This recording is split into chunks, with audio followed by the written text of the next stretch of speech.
Welcome back to Sleepy Historian. If you're listening in bed tonight, maybe curled up under a blanket, or if you're on a train or walking your dog in the quiet dusk, go ahead and leave a comment below. Tell me, where are you tuning in from?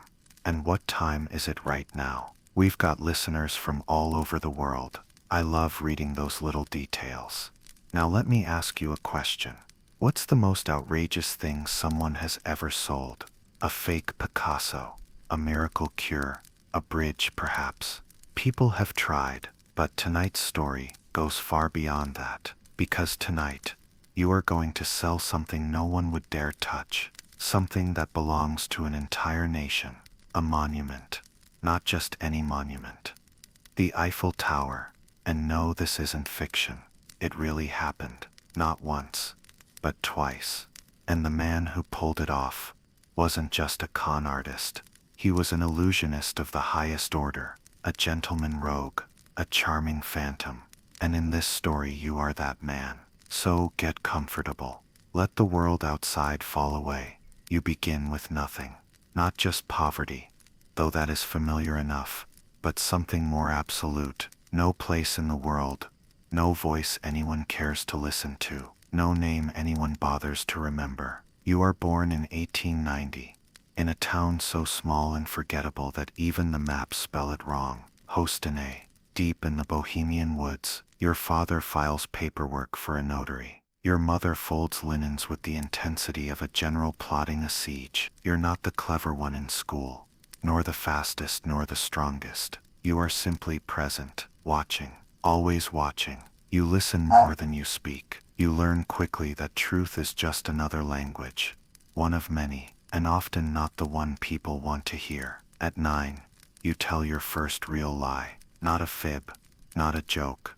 No, a lie crafted with intention, tone, and purpose. You walk into the town market with mud on your boots and claim to be the son of a visiting Austrian diplomat. You invent his name, his rank, and the illness that forced him to stay at the hotel on the hill. You're offered a slice of ginger cake by a woman who lost her husband in a war she never understood. When the baker asks if you'd like to bring something to your sick father, you nod solemnly. 2 loaves of bread, a smile. You disappear before they can ask too many questions. The bread feeds your family that night. Your mother doesn't ask where it came from, but she looks at you differently. Not with pride, not quite. Something closer to recognition. In the years that follow, you begin to understand that identity is not fixed. It is a tool, a performance, a jacket you put on and take off depending on the room. You learn accents. You forge handwriting. You borrow phrases from every adult conversation you can eavesdrop on. You learn how to look like you belong anywhere, not by demanding attention, but by offering people what they already expect to see. You become invisible in the most dangerous way by being exactly what people want you to be. At 14, you steal your first document. A local priest has been hiding letters from the bishop. Something about misused funds. You don't care what the letters say. What matters is the seal, the paper, the signature. You study them, trace them, copy them. Your first forgery is crude, but good enough to get you into a teacher's conference for which you are not remotely qualified. You sit in the back, take notes, and leave with a free lunch and a list of names, real names, useful names. You file them away in your growing archive of leverage. By 16, you've outgrown your town, not physically. You're still slight, still soft-voiced, but spiritually. You no longer belong in a place where everyone knows you as that quiet boy with clever eyes. So you take a coat, a pair of shoes 2 sizes too big, and a fake railway ticket. You board a train to Vienna as Ludwig von Müller, an architecture student from a noble family whose fortune was lost in a fire. No one questions it. Your accent is precise, your posture correct. You even carry a fake letter of recommendation from a man who does not exist, but his signature, his seal, they're real enough to pass. In Vienna you rent a room in a crowded boarding house, but each morning you leave dressed like you belong on the Ringstrasse. You walk through the university district, loitering just long enough to overhear lectures. You introduce yourself to strangers as a consultant in city planning. You never use the same name twice in a week. You begin experimenting with more complex lies. A shipping bond that doesn't exist. A parcel of land that isn't yours to sell. A widow with a small inheritance, desperate to unlock it through the right legal channels. You don't take much, just a few kronen here and there. But what matters isn't the money, it's the feeling. Each time someone hands you a coin, or a contract, or simply trust, you feel something click into place. Not just power, purpose. You move on to Budapest, then Prague, then Trieste. Each city is a new costume, a new accent, a new set of forged documents. You become fluent in 5 languages.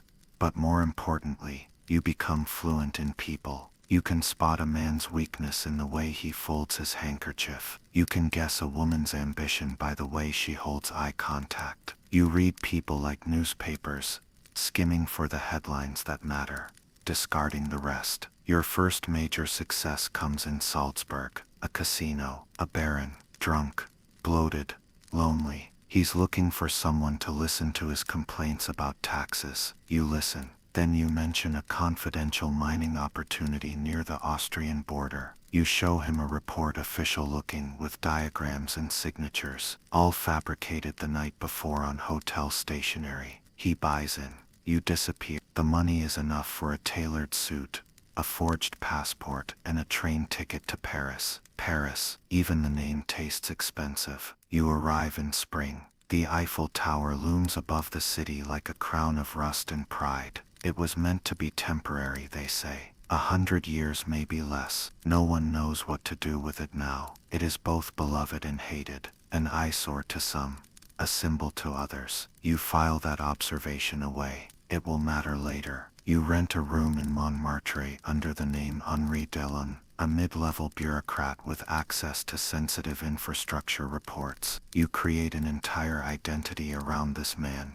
Employment history, government contacts, personal stationery. You dine alone in cafes with your briefcase visible on the table, stamped with a fictional department seal. People begin to ask you questions. That's always the first sign of success, not that they believe you, but that they ask, because it means they've already begun to let you in. You don't scam anyone right away, not in Paris. You study, watch, wait. You attend government auctions, just to observe the rhythm of bidding. You read the newspapers like blueprints. You make lists, scrap dealers, real estate agents, journalists, anyone who might be both ambitious and insecure. You learn who they are, how they think, how they panic. It's all preparation. You know your masterpiece is coming.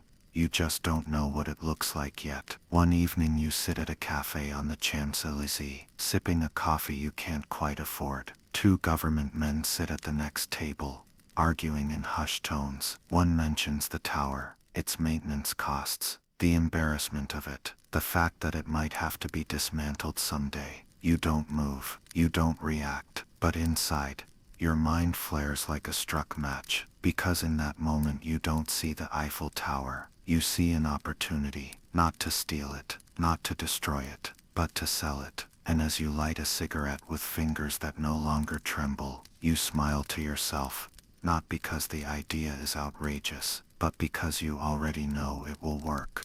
You arrive in Prague wearing a borrowed coat, a forged diploma, and a name you invented on the train ride there. You claim to be an engineer from Budapest, fresh from a prestigious institute, whose seal you recreated with a potato stamp and ink stolen from a church office.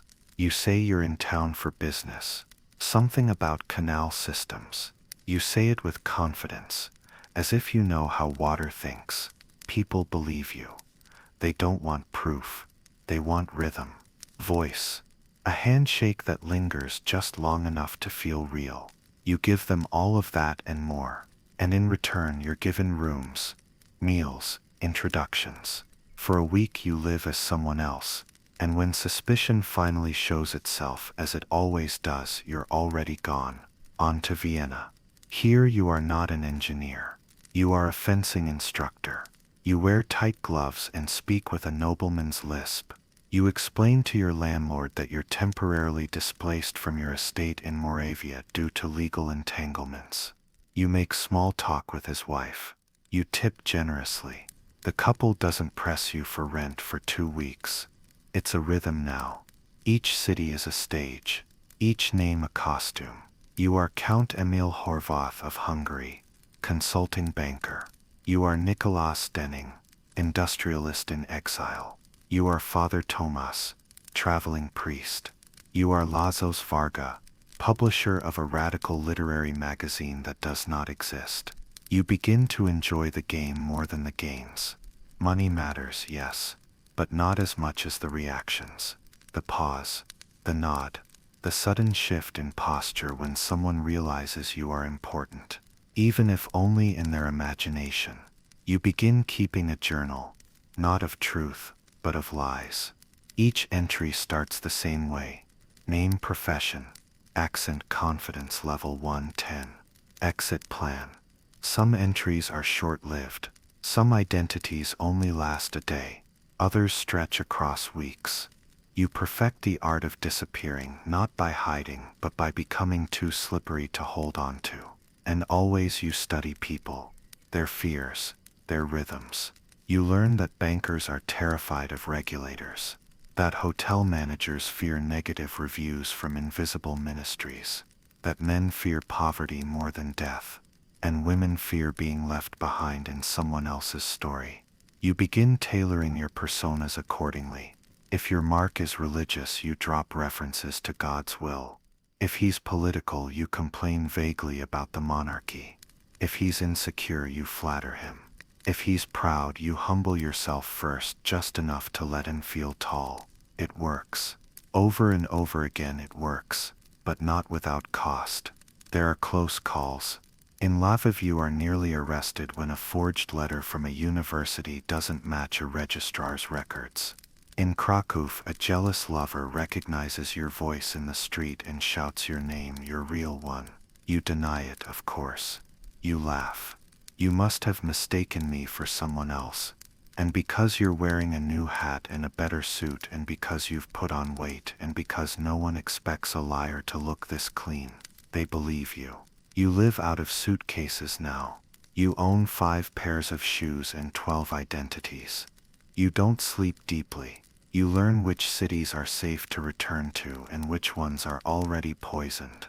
You begin using coded post offices to receive forwarded letters, most of them sent by yourself under new aliases to reinforce your own stories. You don't write home, not that anyone would be waiting. Your mother has probably lit a candle for you by now, assuming you're dead or a missionary. Your father, if still alive, is most likely still pressing stamps into ink with fingers that no longer tremble. You miss neither of them. Not really. But sometimes in the quiet of a rented room in a city you can't pronounce, you hear a voice. Your mother's.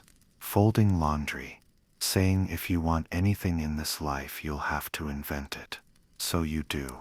You invent it all. You invent yourself. You're no longer a boy without shoes.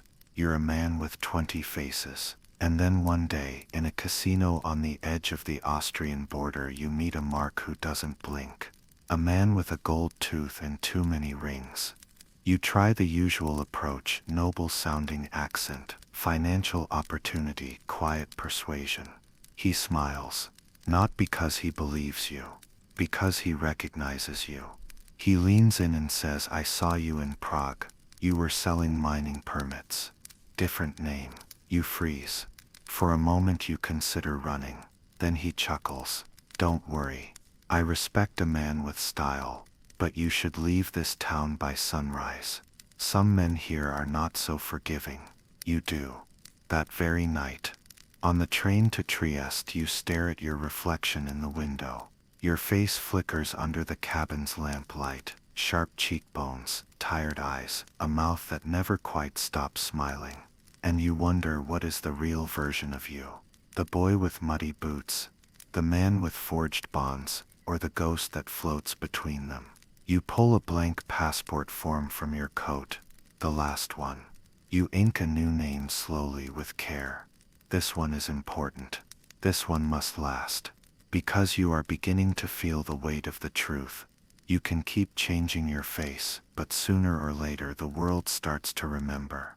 And in Paris, where you'll arrive in 2 days' time, the world is watching. You can already feel the rusted shadow of the tower waiting for you. You just don't know yet that it will be the scene of your greatest trick, and possibly your last. Paris meets you in April. The streets are still damp from last night's rain, and the city smells like ambition beneath the perfume. You arrive at Gare de l'Est with a satchel under your arm and a name no one has heard before. This time you are Monsieur Jean-Claude Dupont, civil service advisor, recently transferred from Lyon. You have papers to prove it. Letterhead from the Ministry of Public Works, forged in a smoky pension room the week before, the seal melted from the wax of a candle bought at a church gift shop. It's not perfect, but it doesn't need to be. It just needs to be official enough to make people hesitate. You don't stay in a luxury hotel, not yet. That's a red flag for men like you. You take a modest suite in Montmartre, high enough on the hill to see the tip of the Eiffel Tower on clear days. The room is small but respectable. 2 keys, a window, and a landlady who minds her own business so long as the rent is on time. You pin your false credentials to the inside of your coat, just over your heart. It's a kind of armor now. Each morning you walk like a man with a purpose, not too fast, not too slow. A newspaper tucked under one arm, a cigarette in the other. You nod to shopkeepers. You drop phrases like infrastructure subsidy and ministerial reassessment in cafes just loud enough to be overheard. You leave documents open at your table while you step outside to take a call at a payphone that doesn't work. By the end of your second week, 2 separate men have approached you to inquire about business opportunities. One of them slipping you his card with the desperation of someone looking for a miracle. You realize quickly that Paris is different from the other cities. It's not just the size, or the politics, or the sheer mass of people. It's the systems. Endless layers of bureaucracy, regulation, backdoor deals, overlapping departments that communicate through frowns and missing paperwork. The city is a machine that no one fully understands, and that makes it perfect for someone like you. You begin mapping its weaknesses, not streets, but institutions. You spend your days in libraries and administrative offices requesting documents under various aliases. You learn which officials are overworked, which secretaries will talk for a compliment, which filing clerks misplace things and pretend they didn't. You collect signatures, stamps, government phrasing. You build a vocabulary of official nonsense, a lexicon of legitimacy.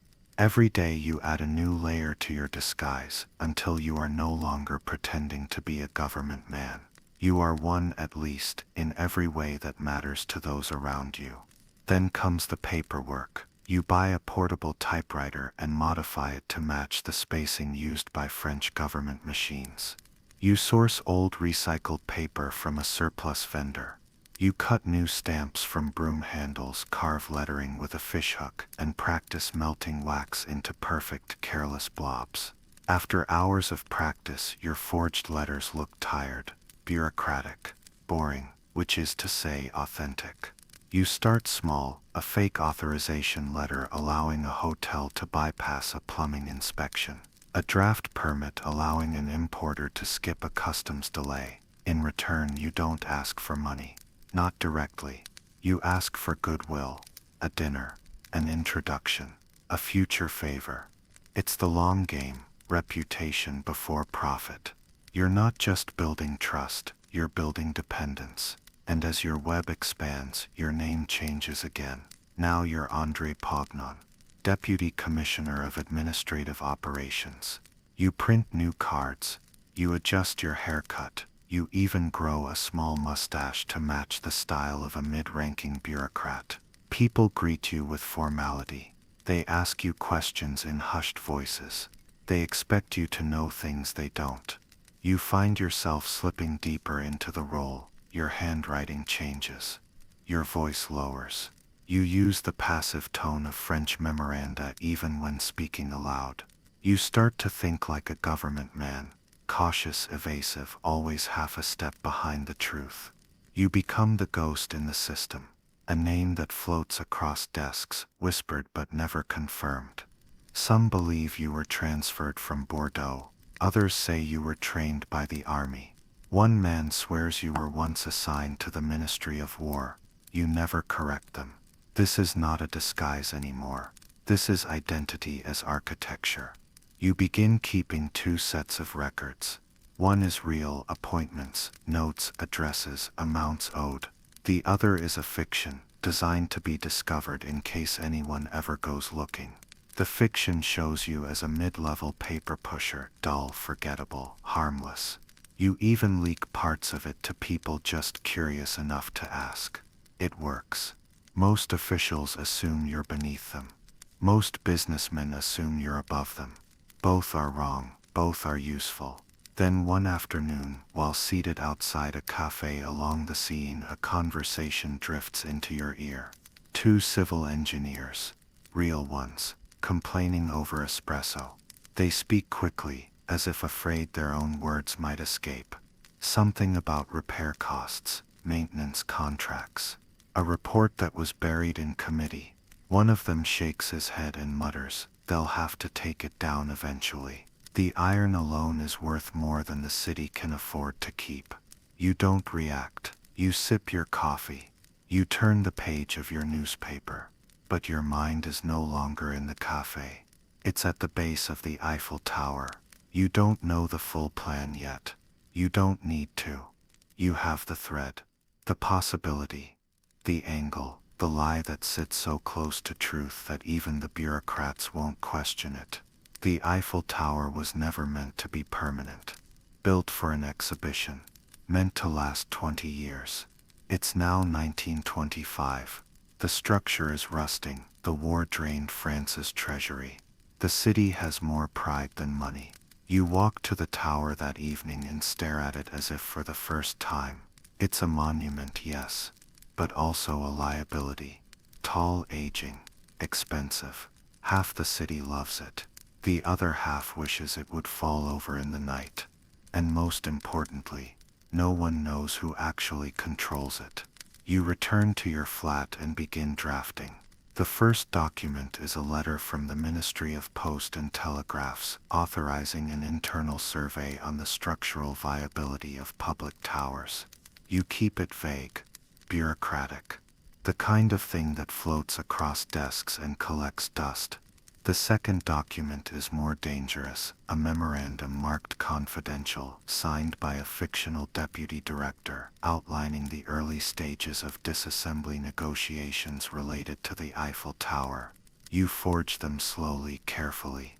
3 drafts each. You stain the corners with coffee. Smudge a signature. Insert a typo. Nothing makes a document look more real than a small mistake. You print 5 copies. Then you sit back in your chair, look out over the dim rooftops of Montmartre and take your first deep breath in weeks. You are not a thief. You are not a liar. You are an architect of reality. You have no past, no real name, no fingerprints that match. What you have instead is precision, rhythm, timing, and a city so tangled in its own systems that it will never notice a new shadow until it's already passed. Tomorrow you will begin selecting the men. But tonight, you let the idea settle over you like a second skin. You are ready to sell the Eiffel Tower. It begins with a list, not just names, but types. Men with ambition, but no imagination. Men who crave proximity to power, but lack the cunning to seize it. Men who would rather believe in a shortcut than admit they've been left behind. You spend a week assembling their profiles. You read business pages, track shipping manifests, study who attends which luncheons and which handshakes are just a little too eager. Scrap metal magnates, private contractors, heirs to rusting fortunes. These are your raw materials. You choose 6. They're all Parisian, or close enough. Not famous, but not invisible. Rich enough to believe they belong in a secret deal. Insecure enough to be flattered by the very idea. You write to them using your best creation yet. A formal letter on ministry stationery, marked confidential, distribution limité. Each letter states that due to rising structural maintenance costs, the French government is preparing to quietly decommission and dismantle the Eiffel Tower.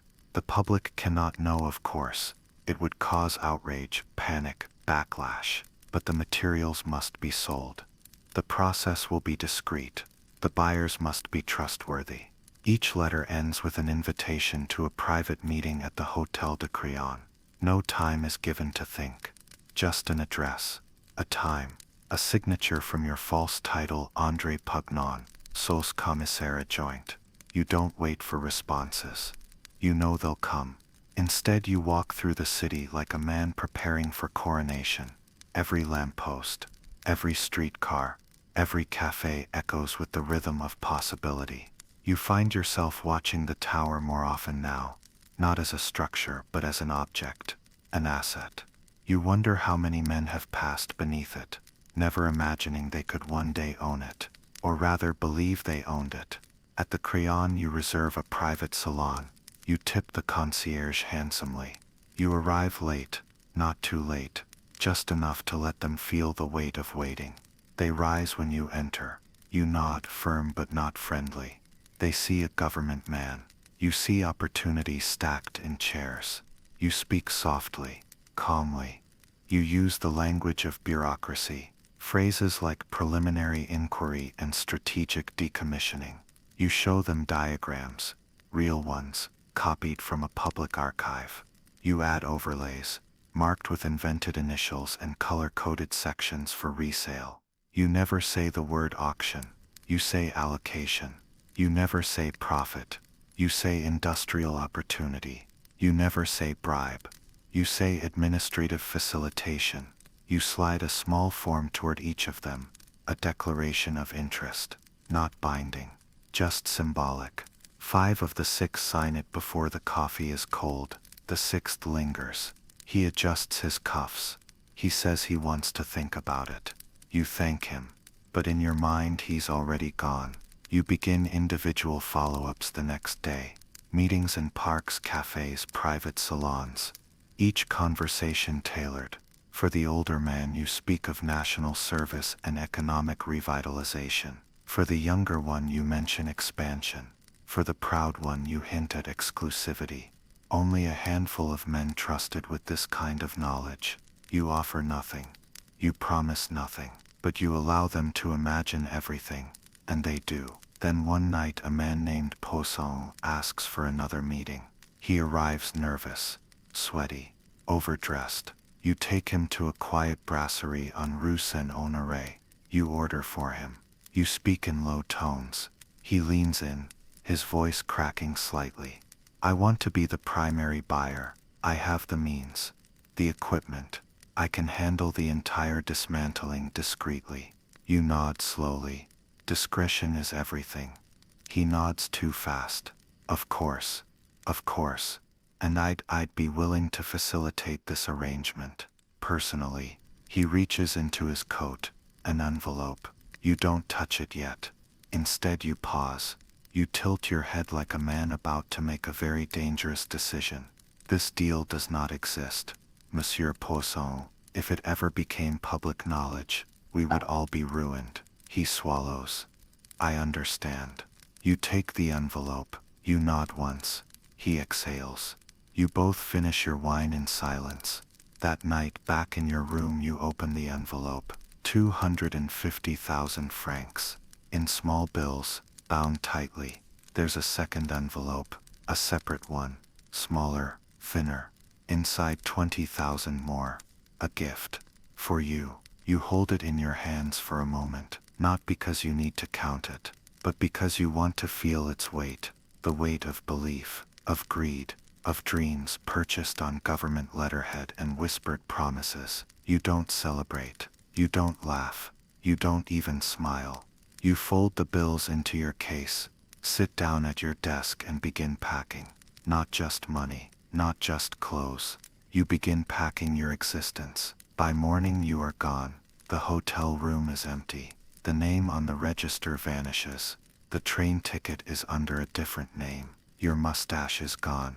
Your coat is a different cut. Even your accent changes by the time you cross into Switzerland. And back in Paris, Monsieur Poisson waits for a letter that won't arrive, for a government call that won't come, for a tower that was never for sale. He won't go to the police, not right away, maybe not ever. He'll wait, he'll blame himself, he'll hope it wasn't a scam, because admitting otherwise means admitting he fell for the greatest lie in Parisian history. And the tower, it stands exactly where it always did, unmoved, untouched, but never more valuable, because you sold it, and they bought it, and no one will ever believe it happened, except you. And that is the beginning of your empire, an empire built on nothing at all.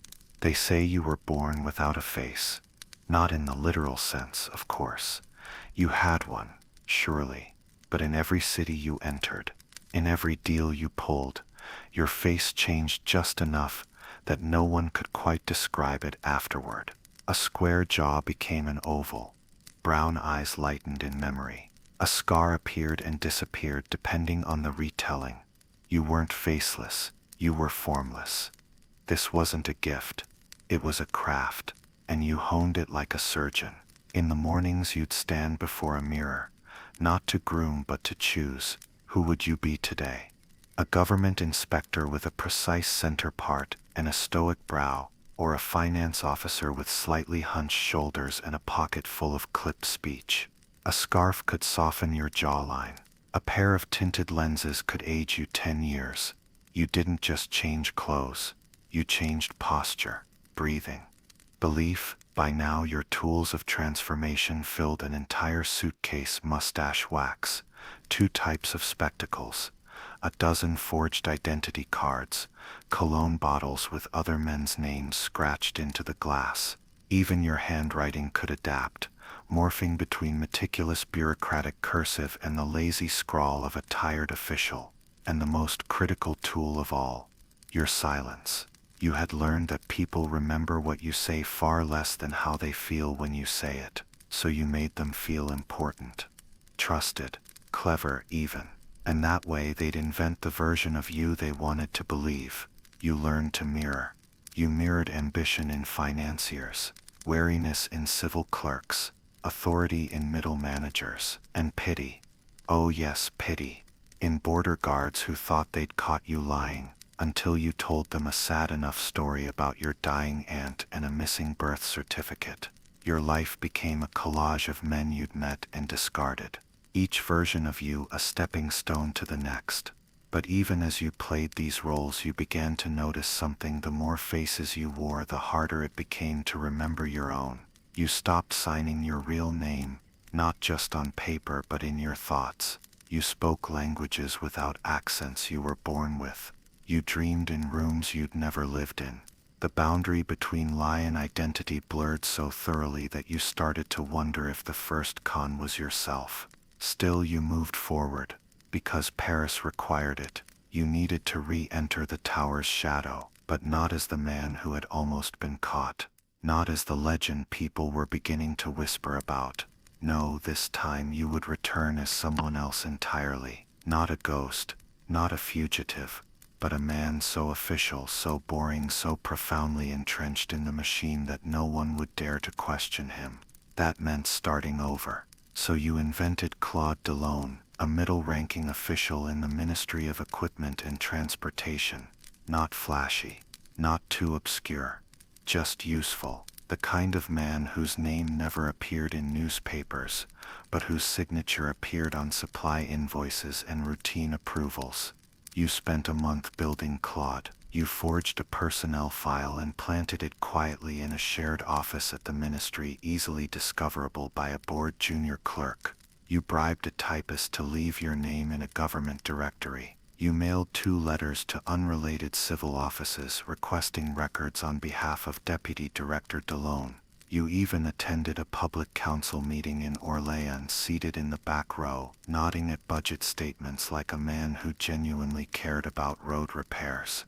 Claude became real, not just on paper but in muscle memory. He slouched slightly, spoke in a dry voice, and wore shoes a size too tight.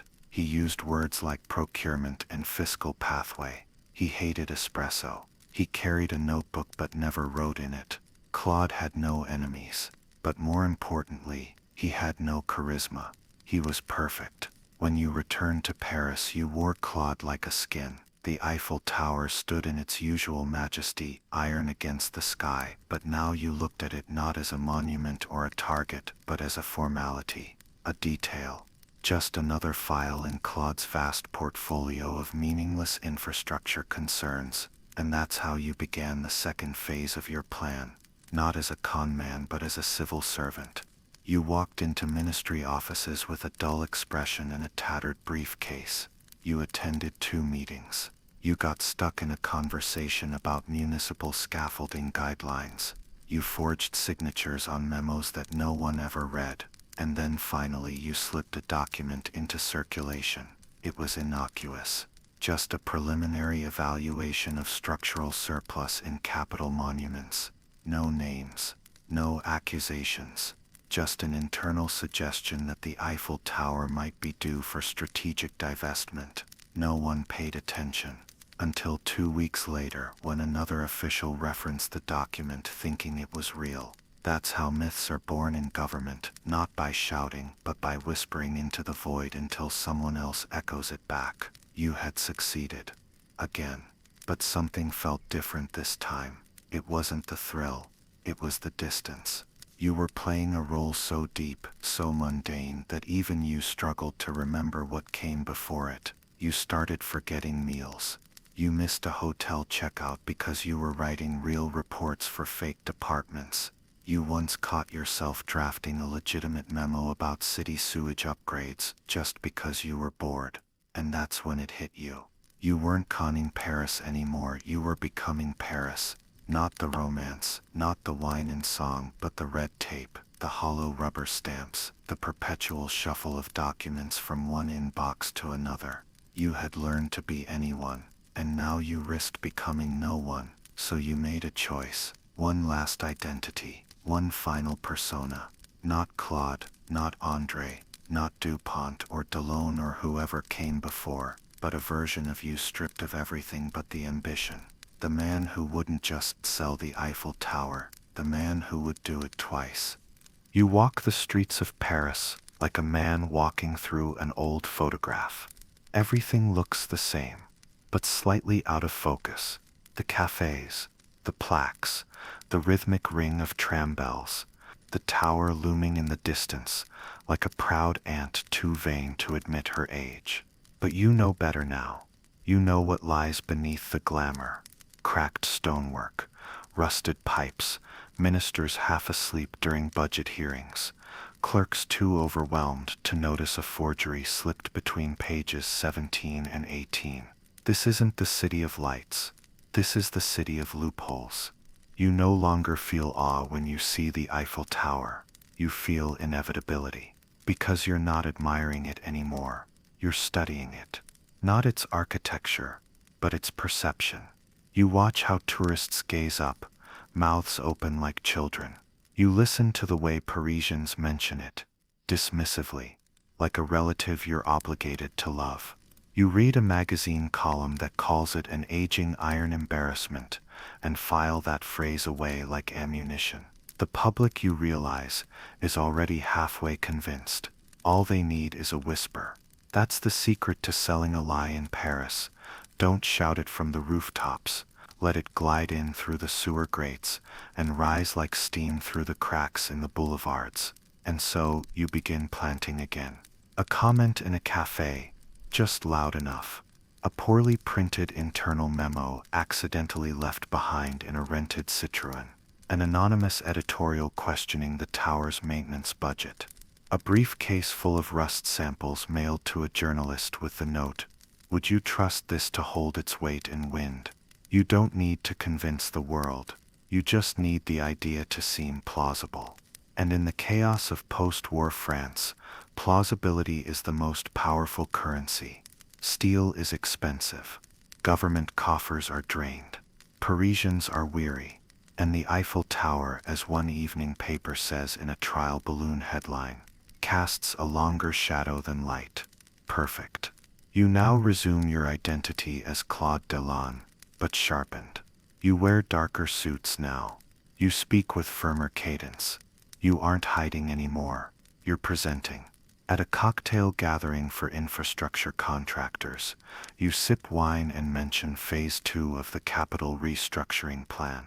No one knows what that is, but no one dares to admit it. At a luncheon attended by a retired minister, you murmur, "Of course, if we privatize the structure, the government avoids backlash." He nods slowly, pretending he already knew. At a state records office, you file a request to analyze the public reaction to hypothetical monument liquidation. It's denied, but the denial goes in the archive, and someday someone will find it and say, "Look, they were thinking about it even then."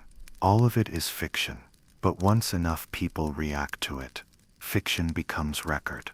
You walk home one evening along the Seine, coat folded over your arm, and feel it for the first time. The city isn't just vulnerable, it's complicit. Paris wants to believe what you're offering, because belief is easier than bureaucracy. And what you're offering is motion, a break from tradition, an elegant solution wrapped in impossible truth. But you also feel the weight of repetition. This is the second time, and second times are never as clean. You think of Poisson, your first buyer, still silent. You think of the customs officer who asked too many questions. You think of the concierge who sent you that last warning letter. The walls are closer now. You can feel them. And yet, you smile, because inside those walls no one sees what you see. They see an iron monument rusting into irrelevance. You see a symbol ripe for theft, not of steel but of story. And no one steals a story quite like you. It doesn't hit you over breakfast. Not in a dream. Not while reading some obscure financial report or watching a minister nod off in a committee hearing. No, it strikes while you're tying your shoelaces. A flash. An image so absurd, so impossible, that for a moment you freeze mid-bend, laces in hand, staring at the floorboards like they whispered it to you. What if you didn't just fake a government deal? What if you faked an entire auction, public, loud, carefully whispered behind closed doors? The illusion of scale, the grandeur of betrayal, all wrapped in protocol and stamped with invisible ink. You sit back down on the bed, and you begin planning. You sketch it out, not on paper, not yet, but in your mind. A theater, a con at the level of opera, bigger than a single handshake in a hotel. Bigger than slipping forged blueprints to a greedy businessman. This time you'd build an entire event, a grand fictitious state transaction, with all the trappings, pre-selection, restricted access, technical documentation, sealed offers, whispered bribes for an interest. You wouldn't con a man, you'd con an institution, not directly. No, that's too dangerous. But just enough that your mark would believe the institution was already compromised, that this tower, this cold iron behemoth, was already halfway gone, and they were being offered the inside track, the final bid, the hidden key. And here's the twist. You don't need multiple buyers, just one. One man desperate enough, greedy enough, insecure enough to need to believe that he alone has access to a deal no one else gets. You'll call it a pilot sale, a preliminary disposal phase. You'll print diagrams, invent technical committees, assign fake ministerial initials. You'll do what Paris does best, make bureaucracy so thick, no one dares to ask if it's real. But to sell that story, you need an opening act. So you draft a memo, unsigned, informal, deliberately misfiled, hinting that the ministry is considering strategic liquidation of non-essential vertical assets. You drop it in a shared folder at a district office, the same office where a gossip-hungry clerk, known for romantic scandals, is assigned to night sorting. 3 days later, the rumor hits a contractor's desk. 2 days after that, a journalist's. By the end of the week, a pamphlet is circulating among government watchdogs with the line, "If the tower falls, it will not fall from the sky, but from a budget line." Perfect. The city stirs, but no one acts, because they're not sure if it's true. And in Paris, uncertainty is the perfect disguise for guilt.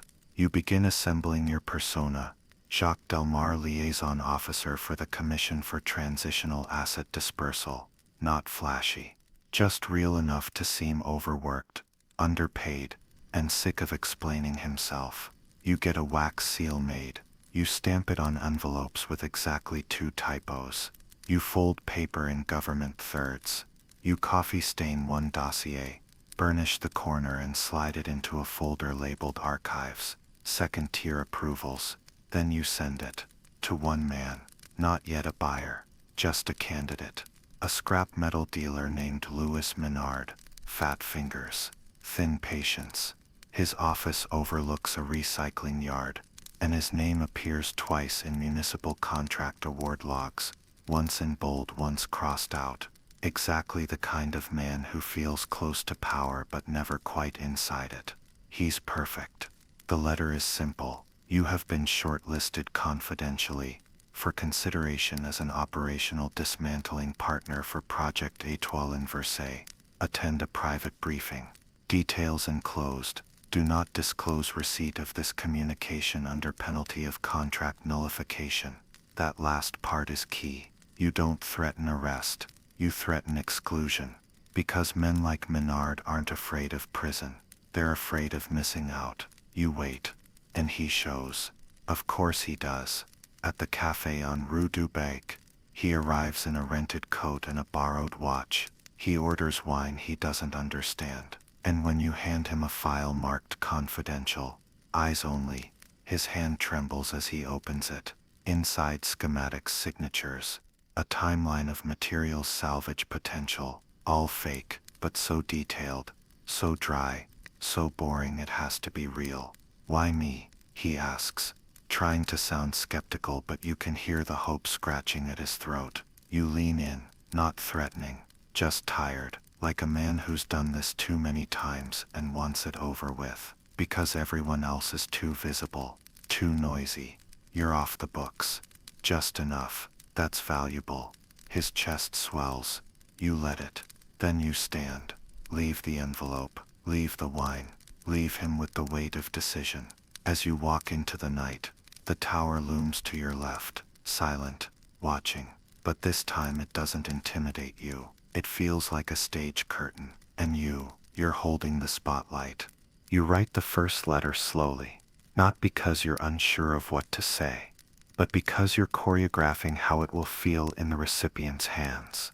The thickness of the envelope, the weight of the seal, the exact shade of typewriter ink, dark enough to suggest urgency, faint enough to imply discretion. The letterhead is flawless. You spent 2 nights forging it with maddening precision. Ministère de la Reconstruction, et des Infrastructures Publiques, 3rd Subdivision, Capital Assets Oversight Bureau, Rue Saint-Dominique, Paris.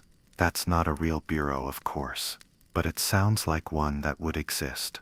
Sounds like the kind of place that issues commands nobody dares question. The language is clinical, riddled with acronyms and abbreviations.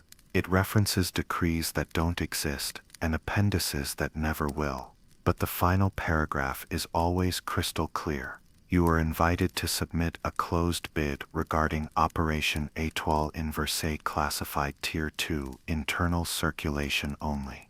Return packet to box #431B no later than 17 o'clock Friday. There's no explanation of what they're bidding for. Just diagrams of the Eiffel Tower, structural notes, projected weights, dismantling costs. Everything else is left unsaid and therefore assumed. The brilliance of the letter isn't what it says. It's what it allows the reader to believe on their own. By the end of the week, 5 copies are mailed. To men who move money behind fences and shake hands with warehouse dust still on their sleeves. Not billionaires, but millionaires with scrap contracts and inferiority complexes. You don't want too many. You want just enough competition to make each man believe he's lucky to be included. You create urgency by sending courier follow-ups, each one slightly misaligned, as if typed by a secretary trying to rush out the door. You underline only some of the return addresses. You print half the envelopes with faint postage smudges. You include small clerical inconsistencies, because real government letters are never perfect, and it works. One buyer sends his assistant to confirm the drop box exists. You hire a boy to hand over a manila envelope with a nod. Another buyer tries to bribe a clerk at the ministry for confirmation. You ensure she finds nothing, except the file you planted labeled Delmar, Jock, temporary liaison status, contact discouraged. That phrase, contact discouraged, is catnip, because now they believe even more strongly that this is real. Not just real, but dangerous and exclusive. You rent an office under an alias near Park Monceau, clean, dull. You buy a second-hand filing cabinet, fill it with blank folders labeled Phase 2 and pending approvals. You leave them slightly open. You rent a secretary 3 days a week, older, reliable, no questions. She thinks you're working for a foreign embassy. She doesn't care. That's what you love about Parisians. They're too proud to admit curiosity. The first letter of interest arrives Tuesday. A tentative note, signed only LM, requesting a follow-up document outlining dismantling protocols. You respond within 2 hours, too fast to seem slow, too slow to seem desperate, with a stamped brief labeled Preliminary Salvage Specifications. Provisional use only. You tuck inside a spreadsheet of estimated tonnage values. Pure fiction, but profitable fiction. And in the margins, handwritten in red pencil, assume all values subject to accelerated approval timeline. Buyer discretion advised. It's a whisper, but it might as well be a gunshot. They all think it's real now. Not because you've proven anything, but because you've proven just enough. One man calls a meeting. You host it in the lounge of the Hotel Raphael. You arrive late. You look exhausted. You speak in shorthand and government buzzwords. You mention Phase 4 evaluations, ministerial gridlocks, and optical oversight capacity. All meaningless, but you watch their eyes widen, because none of them want to admit they don't understand. You show them nothing they haven't already seen. You merely suggest more exists. You let them ask their questions politely, nervously, and when they try to name numbers, you stop them. This isn't a market transaction, you say, rubbing your temple. It's strategic liquidation. Not everyone in the cabinet even agrees yet. Let's not make it more dangerous than it already is. They go silent. And in that silence, the con is sealed, because if it's dangerous, it must be valuable. You leave the hotel with 4 glances following you. Not one dares to speak. You are now a man too important to interrupt. Later that night, back in your apartment, you pour yourself a drink, not to celebrate, to anchor yourself, because for all the planning, the pacing, the paperwork, you still feel it, that creeping itch beneath your confidence. The knowledge that someone somewhere might ask the wrong question, might know a real Delmar, might double-check a stamp, might call a friend at the ministry on the wrong day. It hasn't happened yet, but it could. And in that space between could and has you live, like a man walking between lightning bolts. One flash from glory, one flash from ruin. The envelope is thicker than the last, not because it contains more, but because it contains enough. Just enough to feel heavy in the hand, just enough to matter. cream-colored stock, red wax seal, not pressed too hard. A return label written in careful penmanship, as though by a mid-level secretary who takes pride in bureaucracy. Inside 3 sheets. 1 is the official invitation. You are cordially invited to a private briefing regarding Operation Étoile Inversée, to be held at a secured venue. Attendance is restricted to preliminary stakeholders only. This letter may not be copied or disclosed. The second sheet, a briefing agenda. 8:30, identification and clearance 9 o'clock. Overview presentation, dossier A1, 10:15. Cornday with Transitional Oversight Officer 10:45. Confidential session, tiered bid process, initiation round only 11:30. Close and departure. The third sheet is blank, completely. No watermark, no code, no stamp. And that's the one that terrifies them most, because it feels like something is missing, deliberately, as if someone decided what you're not allowed to know yet. And that, more than any dossier or stamp, makes it real. The location, not some dusty conference room or government office. You rent a private salon inside the Hotel de Crillon. Chandeliers, velvet curtains, polished brass, a room that whispers power without ever needing to say it. You arrive early. You place 5 leather-bound portfolios, 1 at each seat. Each includes fake schematics, projected salvage logistics, and a signature line labeled Preliminary Acknowledgement of Stakeholder Intent. You leave the room briefly just to re-enter it as if late, disheveled, distracted, slightly annoyed, as though you've just come from another more important meeting. 3 men are already seated. 1 wipes his brow. 1 checks his watch too often. 1 tries to look bored and fails. The 4th shows up 10 minutes late. He apologizes in a rush of breath and paperwork. The 5th never arrives, which is perfect, because absence implies exclusivity. Scarcity sells the lie. You begin without introduction. No names, no roles, no eye contact. Just paper rustling, pages turning, and a soft voice explaining asset divestment schedules. As you're aware, you say the tower's symbolic weight has far exceeded its practical utility. No one dares to nod. This project is not political. It's infrastructural, quiet, managed by subcommittees you'll never meet. Now they nod. You pass around dossier A1. It's a compilation of metrics all carefully misaligned, so it looks like it's been edited multiple times. A footnote references a ministerial assessment group that doesn't exist, attributed to an internal code, Mag 14/R5. You don't explain what the code means. You let them wonder. Someone coughs. Another taps his pen. Then the first question, is there a precedent for this kind of operation? You pause. Let silence stretch. Let's just say, the French railway system didn't modernize itself. It means nothing. But it sounds like a secret. And secrets feel expensive. By mid-morning the men are leaning forward. 1 scribbles furiously into a notebook. Another circles numbers that don't mean anything.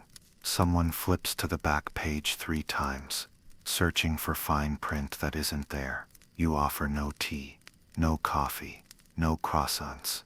Why? Because power never hosts. It summons. When the Cornday finishes, you distribute blank index cards and ask them to write their preliminary offer ranges. Not actual bids. Expressions of seriousness. You claim it's for internal analysis. Each man writes a number. They seal them in envelopes. You thank them, almost politely. And as they leave one by one, you catch the same flicker in their eyes. Not satisfaction, not confidence. Fear. Fear that the man beside them offered more. Fear that this opportunity might vanish. Fear that they misunderstood the invitation, and now they're behind. And fear, as you've always known, is the surest path to obedience. You linger in the crayon an hour after they're gone. You drink lukewarm coffee, cross your legs and reread the envelopes, not for the numbers, for the handwriting, for the spacing, for clues about which man is most desperate. You already know which one you'll choose, not the richest, not the cleverest, the loneliest, because lonely men make terrible gamblers and better clients. By the time you leave the hotel, the tower is glowing under late morning light. Tourists still clamor at its base, buying postcards and cheap statuettes. None of them know, none of them could imagine, that somewhere in a leather folder inside a rented room, their country's crown jewel has already begun to vanish. One line, one lie, one letter at a time. You never intended there to be 6. 5 would have been cleaner. 3 would have been manageable. But 6 is noise. 6 is a room too crowded with ambition. 6 is exactly what you need, because the bigger the illusion, the more mirrors it takes to reflect it. You didn't select them for wealth, though most have it. Not for discretion, though all pretend they do. You selected them for desire. Desire, not to own the Eiffel Tower, but to be the man who owns what others can't even touch. And in that, they are perfect. One runs a salvage operation out of Marseille. He shows up to meetings with engine grease under his fingernails and speaks in fragments like he's always short on time. One is from Lyon, dressed like a Parisian, but smells faintly of cowhide and desperation. He inherited a logistics company, but never earned respect. One claims to have ties in Berlin. He doesn't, but he believes his accent makes him sound influential. Another wears sunglasses indoors and never removes his gloves. He's the type who thinks mystery is currency. He's wrong, but useful. The fifth is old money gone slightly sour. The kind of man whose grandfather built bridges, whose father sold them, and who now watches the market do neither. And the sixth, your favorite, is quiet. Too quiet. He takes notes. He asks no questions. But his pen doesn't stop moving. He's the one. Not because he's smart, but because he's afraid to fall behind. Each man believes he's on the inside. Each man believes the others are slightly less chosen. And you're the conductor of a symphony they can't hear, but play in anyway. The next phase is more complicated. You call it the valuation tier. You invent it on a napkin over breakfast, then spend the afternoon typing up official-looking documents filled with nonsense terminology, phase allocation bracketing, monumental dispersal logic tree, transitional salvage equity index. It doesn't matter what any of it means. What matters is that each man receives a different version, slightly. One dossier says the tower's estimated weight is 9,000 tons. Another says 8,750. A third includes proprietary rivet compositions, with diagrams copied from a 1923 boiler manual. The inconsistencies are intentional, because the moment they compare notes, and they'll assume the differences are not mistakes, but privileges, that each man has been given something slightly more confidential than the next. They'll draw lines that don't exist, see patterns in smudges, compete over illusions. And that's when you push the final piece. A sealed envelope labeled internal bidding window, pre-confirmation round. It contains a date, a time, a location. No context, but they all understand. This is it. The moment to declare intent, to make an offer, to try and buy the Eiffel Tower. You rent the top floor of a dull municipal building in the 16th arrondissement. You line the windows with blackout curtains. You place a single long table, 6 chairs, a pitcher of water, and one folder marked authorized input only. You arrive late again. Let them sweat. You enter briskly, papers in hand, eyes unreadable. You greet no one. Gentlemen, you say, we have a limited window. Final offers will be noted but not confirmed. You will not receive immediate response. Do not expect it.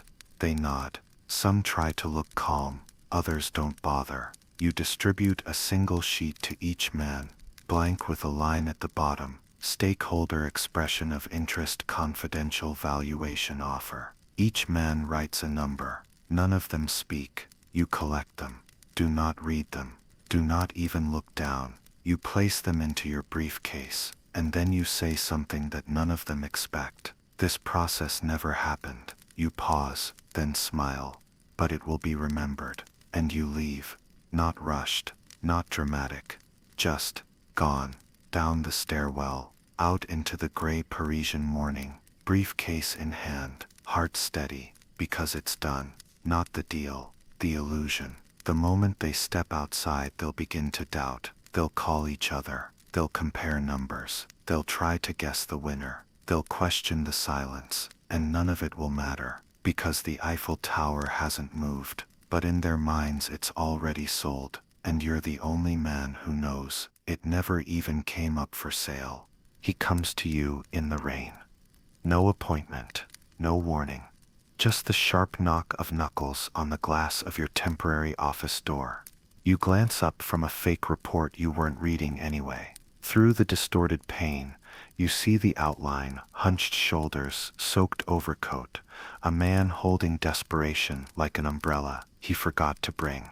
It's him, the sixth man, the quiet one. You knew he'd be first. You open the door slowly, just enough to see his face, wet, pale, eyes darting past your shoulder like he expects someone else inside. But there's no one else, just you, and the scent of burnt coffee and forged plans. He doesn't sit. He doesn't smile. He just says, "Can we speak?" Unofficially.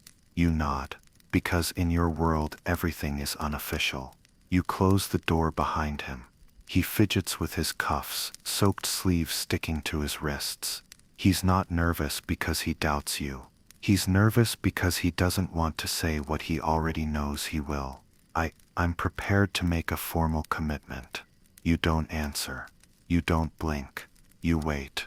Above the offer I submitted, he adds. Much above. In exchange for. He hesitates, then lowers his voice. Assurances. Ah, there it is. The hook, firmly embedded in his throat. You let the silence drag, just long enough to make him uncomfortable. There are no assurances, you say calmly. Only discretion. He nods too quickly. Of course. But, perhaps, consideration could be expedited if the state were. He lowers his voice even further, amenable to an advance. And now the game shifts. You lean back. Not far, just enough to seem disappointed. This conversation shouldn't be happening. He flinches. I know. I just thought. You let him dangle there, suspended between fear and need. Then quietly, what number did you have in mind? He says it. A sum you hadn't expected. A sum large enough to buy a building, not dismantle one. You don't react. You simply reach into your desk drawer, pull out a manila envelope marked internal use, ledger reconciliation, and slide it across the table. This isn't a receipt, you say. It's a placeholder. He opens it, blank inside, but he nods like it contains a contract. Cash, he says. Tomorrow. A bank wire. You correct. Anonymous channel. You'll receive the routing code tonight. One-time use. He swallows, then nods again. He leaves. You lock the door behind him. Then, only then, do you let yourself smile, because the game is no longer a performance. It's a transaction. And for the first time, it's not built on smoke. It's built on a promise he thinks he made. And you never did. That night, you walk along the Seine, jacket collar turned up against the mist. You pass a street musician playing a slow waltz on a wheezing accordion. The music floats like breath in cold air, fragile, temporary. You drop a coin in his case, not out of kindness, but because even illusions deserve applause. Back in your room, You draft the wire instructions. They lead to a maze of ghost accounts across Luxembourg, Geneva, and Panama, a trail so tangled even you sometimes forget the full route. But at the end, a vault. And in that vault, soon a fortune. You seal the envelope, hand it to a courier by morning. The funds arrive. Not a wire, a bag, cash. He's more paranoid than you thought. You count it slowly, methodically, fingers brushing bills like silk. Enough money to disappear, enough to restart a life, enough to ruin one. But you're not done. You prepare a document, one last piece of theater, preliminary asset transfer authorization, official tone, no signatures, no dates, just a watermark of the tower, and a single phrase underlined in red. This authorization is conditional pending post-transactional audit and ministerial ratification. It means nothing, but it sounds like everything. You slip it into an envelope. You deliver it yourself. No disguise, no pretense. You want him to see you. He opens the door in his shirt sleeves. His eyes flick to the envelope, then to your face. You say nothing. He says even less. You hand it over. He takes it like it might burn him.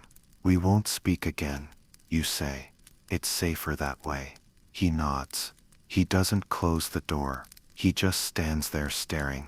As you walk away, later someone will say he stared at that envelope for hours. Didn't eat, didn't sleep, just sat, waiting for the tower to fall. And you're already gone. Money doesn't feel real until you try to run away with it. Until it sits there, stacked, bundled, sweating ink into the lining of your luggage. Until you hear it rustle when the elevator stops too quickly. Until every step you take feels like it might set off an invisible alarm. You thought you'd feel triumph. Relief, maybe. A satisfied exhale. Instead, you feel the slow descent of weight. Not the money. The consequences. You count it again, not because you need to. You already know it's all there, but because your fingers don't know what else to do. Stacks of francs, sealed in paper bands. Some still bear the stamp of the Banque de France. Others smell faintly of mildew. Cash doesn't age gracefully. You pack it tight, nested between linen shirts and forged documents. Your suitcase weighs more than your guilt. Barely. You don't plan an escape. You've been planning an escape. For months, years even. Multiple passports, multiple names. A flight to Lisbon, a ferry from Tangier, a villa outside Casablanca, and backup plans. Oh, so many backup plans. The beauty of building a fake life is that you can abandon it whenever you want. The curse, eventually one of them might want to abandon you. You leave Paris at 3:14 a.m., slipping through the train station like fog. No hat, no coat, just a messenger bag and a ticket you bought under a name that doesn't exist. No one stops you. Why would they? You're still invisible, just like always. The train hums like a lullaby as it glides out of the city. You sit by the window, watching the lights shrink into whispers behind you.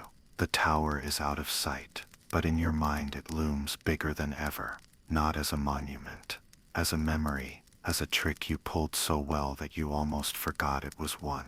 Halfway to Lyon, you begin the audit, not of your finances but of your mistakes.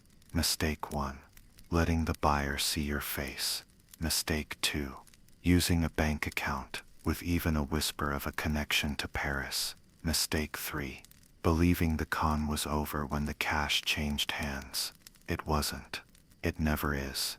Because the truth about money is this. It doesn't end things. It starts them. It starts suspicion. It starts envy. It starts trails you didn't know you were leaving. When you arrive in Marseille, the sun is still a rumor behind the horizon. You check into a hotel under a Polish surname you've used twice before. You pay in cash. The clerk doesn't blink. You sleep for 9 hours. First time in weeks. You wake up to silence. Not peace. just absence. And then the knock, not at your door, at your conscience. A newspaper left outside your room, folded crisp. You unfold it, and there it is. Halfway down the front page, scrap tycoon acquires architectural assets in undisclosed deal. Experts speculate Eiffel Tower involved. No names, no sources, just speculation, which is worse, because rumors move faster than facts and cleaner than subpoenas. You stare at the headline, mouth dry. He talked. He must have. Not to a reporter too dangerous, but to someone, maybe in a bar, maybe over dinner, maybe just a careless phrase to a mistress he thought too pretty to betray him. And now it's out. Not the truth. No, but something far more dangerous. A half-truth soaked in the perfume of credibility. You sit down, open your notebook, list the names of everyone who knows enough to put this together, then cross them out, one by one, because none of them want to talk, they want to act, and money changes everything. The reporter who once ignored you now wants a quote. The clerk who once looked the other way now asks for ID. The buyer, now full of regret and whiskey, might just turn paranoid enough to go to the police, not to confess but to blame. You pour a drink. You don't sip it. You pour another. This time you do. You were supposed to be gone already, but now you're hesitating. Why? Because the con worked too well. You sold a lie that grew legs, and now it's walking around without you. You open the safe in the wall. Not the hotel's your own. Hidden behind a vent. Inside the backup passport. The gold coins. The second set of identities. The rope ladder out of this burning house. You stare at it, longer than you should, because a part of you doesn't want to run. A part of you wants to watch, wants to see how long the lie lasts, how far it travels, what it becomes. But that part of you, that part dies now, because money doesn't just change everything, it changes you. And if you stay one more day, it won't just be a con anymore. It'll be a legacy, one you won't live to enjoy. It's astonishing how quietly a man can disappear. No thunder, no spotlight, no last look over the shoulder, just a suitcase, a forged passport, and the simple act of walking away from everything you've made the world believe. You're not running. Running implies panic. You're exiting, with choreography and precision, like a magician stepping behind the curtain before the final applause. And Paris never saw it coming. You choose the Marseille route not for speed, but for cover. Trains are less dramatic than flights, less scrutiny, more space to disappear between stations. You leave the hotel before dawn, your face shaved 2 days too early to avoid suspicion. The front desk clerk doesn't remember you. That's by design. Your name in the register, Thomas Novak, Czech textile importer. Your luggage, 2 pieces, one with clothes, one with cash. No one looks twice. At the station you sit in a seat facing backward, always face backward. People remember faces looking forward. As the train glides through the countryside, your mind does not. It loops back through every step, checking for cracks. Did the buyer recognize anything odd? Did any of the 6 compare notes in full? Will someone from the ministry notice the forged letterhead? You take a deep breath and remind yourself, no con is perfect, but the perfect con doesn't need to be. It only needs to outlast the questions. And now, with francs pressed against your ribs and a second identity waiting in Lisbon, the clock is on your side. At the port in Marseille you skip the main terminal.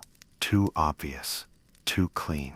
Instead you meet a man you paid 3 weeks ago before any money even changed hands.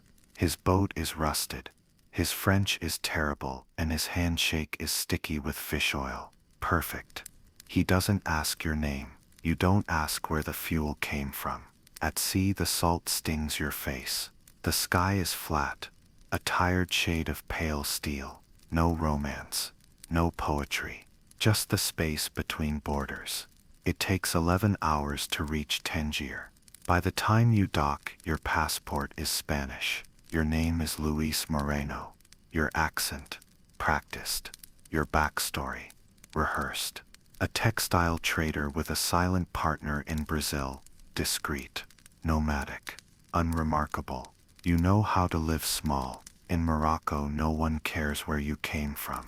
They only care if you pay on time. You rent a small house on a hill, the kind that smells like dust and oil and ocean secrets. No phone, no questions. From the roof you can almost see Europe, almost, but you don't look toward it, because the con is over, and the silence that follows is dangerous. You're not used to stillness. You're not used to after. For 2 weeks nothing happens. No newspaper mentions your name. No stranger follows you through the soak. No knock comes at midnight. You eat dates with your hands. You count your cash. You listen to wind. And then something shifts. Not a sound. Not a figure. Just instinct. You wake one night before the sun. You don't know why. The door is locked. The windows closed. But the air has changed. You step outside barefoot.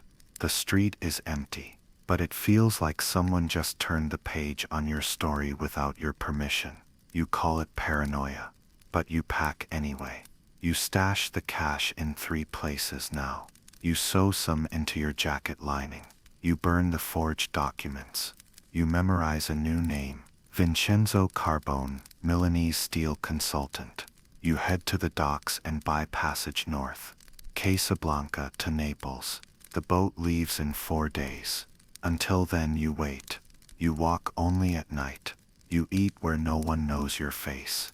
And in that time you begin to understand. Disappearing isn't just leaving. It's letting go of the part of yourself that wants to be seen. And that's the hardest part. Because deep down the man who sold the Eiffel Tower never wanted to vanish. He wanted to be remembered. You told yourself it was over. That the con, the big one, the Eiffel Tower job, was your final performance. The standing ovation. The last curtain call before the magician walks into the shadows. Never to return. But shadows are just space waiting to be filled. And your hands are starting to itch again. It begins with a whisper. A question that creeps into your head sometime after Naples. Maybe in the stillness of a Sicilian morning. Or during a train ride where no one asked for your papers. What if you could do it again? It doesn't sound like greed. Not at first. It sounds like curiosity. You flip it over in your mind like a coin. Could the tower scam be done again? New city, new language, new skyline. You dismiss the thought, then revisit it. Then begin designing it on napkins over cheap espresso in back alley cafes. Because once you've convinced the world of something impossible, like selling the Eiffel Tower, your own disbelief dies too. And what's left is dangerous.